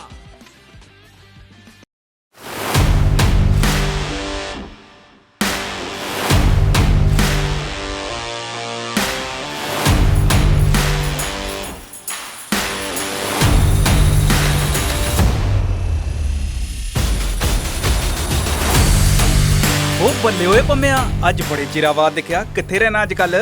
ਓਏ ਬਸ ਯਾਰ ਕੰਮ ਦੇ ਸਿਲਸਿਲੇ 'ਚ ਕਦੇ ਇੱਧਰ ਤੇ ਕਦੇ ਉੱਧਰ। ਐਸਾ ਕਿਹੜਾ ਕੰਮ ਭਾਈ? ਓਏ ਟਰੱਕ ਲੋਡਿੰਗ ਐਂਡ ਸ਼ਿਪਿੰਗ ਦਾ। ਯਾਰ ਇਹ ਟਰੱਕ ਲੋਡਿੰਗ ਐਂਡ ਸ਼ਿਪਿੰਗ ਵਾਲਾ ਕੰਮ ਤੈਨੂੰ ਔਖਾ ਨਹੀਂ ਲੱਗਦਾ? ਓਏ ਕਾਹਦਾ ਔਖਾ ਯਾਰ, ਆਪਾਂ ਕੰਮ ਕਰਦੇ ਆਂ 4 ਟਰੈਕਸ ਵਾਲਿਆਂ ਨਾਲ ਤੇ ਇਹ ਜਿੰਨਾ ਖਿਆਲ ਆਪਣੇ ਕਲਾਇੰਟਸ ਐਂਡ ਸਮਾਨ ਦਾ ਰੱਖਦੇ ਨੇ ਨਾ, ਉਨਾ ਹੀ ਖਿਆਲ ਸਾਡਾ ਵੀ ਰੱਖਦੇ ਨੇ।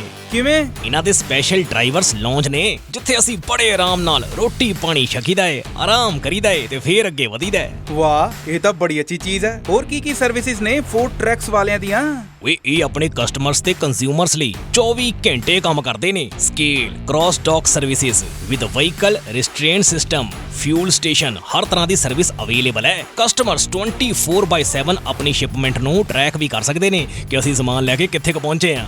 ਵਾਹ, ਇੰਪ੍ਰੈਸਿਵ। ਬਿਲਕੁਲ, USA ਤੇ ਕੈਨੇਡਾ ਵਿਚਕਾਰ ਸਰਹੱਦ ਪਾਰ ਸ਼ਿਪਿੰਗ ਵੀ ਕਰੀਦੀ ਆ ਆਪਾਂ। ਮੈਂ ਤੇ ਸਭ ਨੂੰ ਬਸ ਇਹੀ ਕਹਿਣਾ ਕਿ ਆਪਣੇ ਕਾਰੋਬਾਰ ਨੂੰ ਹੋਰ ਉੱਪਰਲੇ ਲੈਵਲ ਤੇ ਲਿਜਾਣ ਲਈ ਅੱਜ ਹੀ 4 ਟਰੈਕਸ ਵਾਲਿਆਂ ਨਾਲ ਜੁੜੋ। ਚੱਲ ਐਡਰੈਸ ਵੀ ਦੱਸ, ਕੰਟੈਕਟ ਨੰਬਰ ਵੀ ਨੋਟ ਕਰਾ ਜਲਦੀ। ਲਿਖ ਇਹਨਾਂ ਦਾ ਕੰਟੈਕਟ ਨੰਬਰ 2046335444 ਤੇ ਇਹਨਾਂ ਦਾ ਐਡਰੈਸ ਵੀ ਨੋਟ ਕਰ 4 tracks 7184 Roser Road, Manitoba, postal code R3C2E6. Your transport solution providers.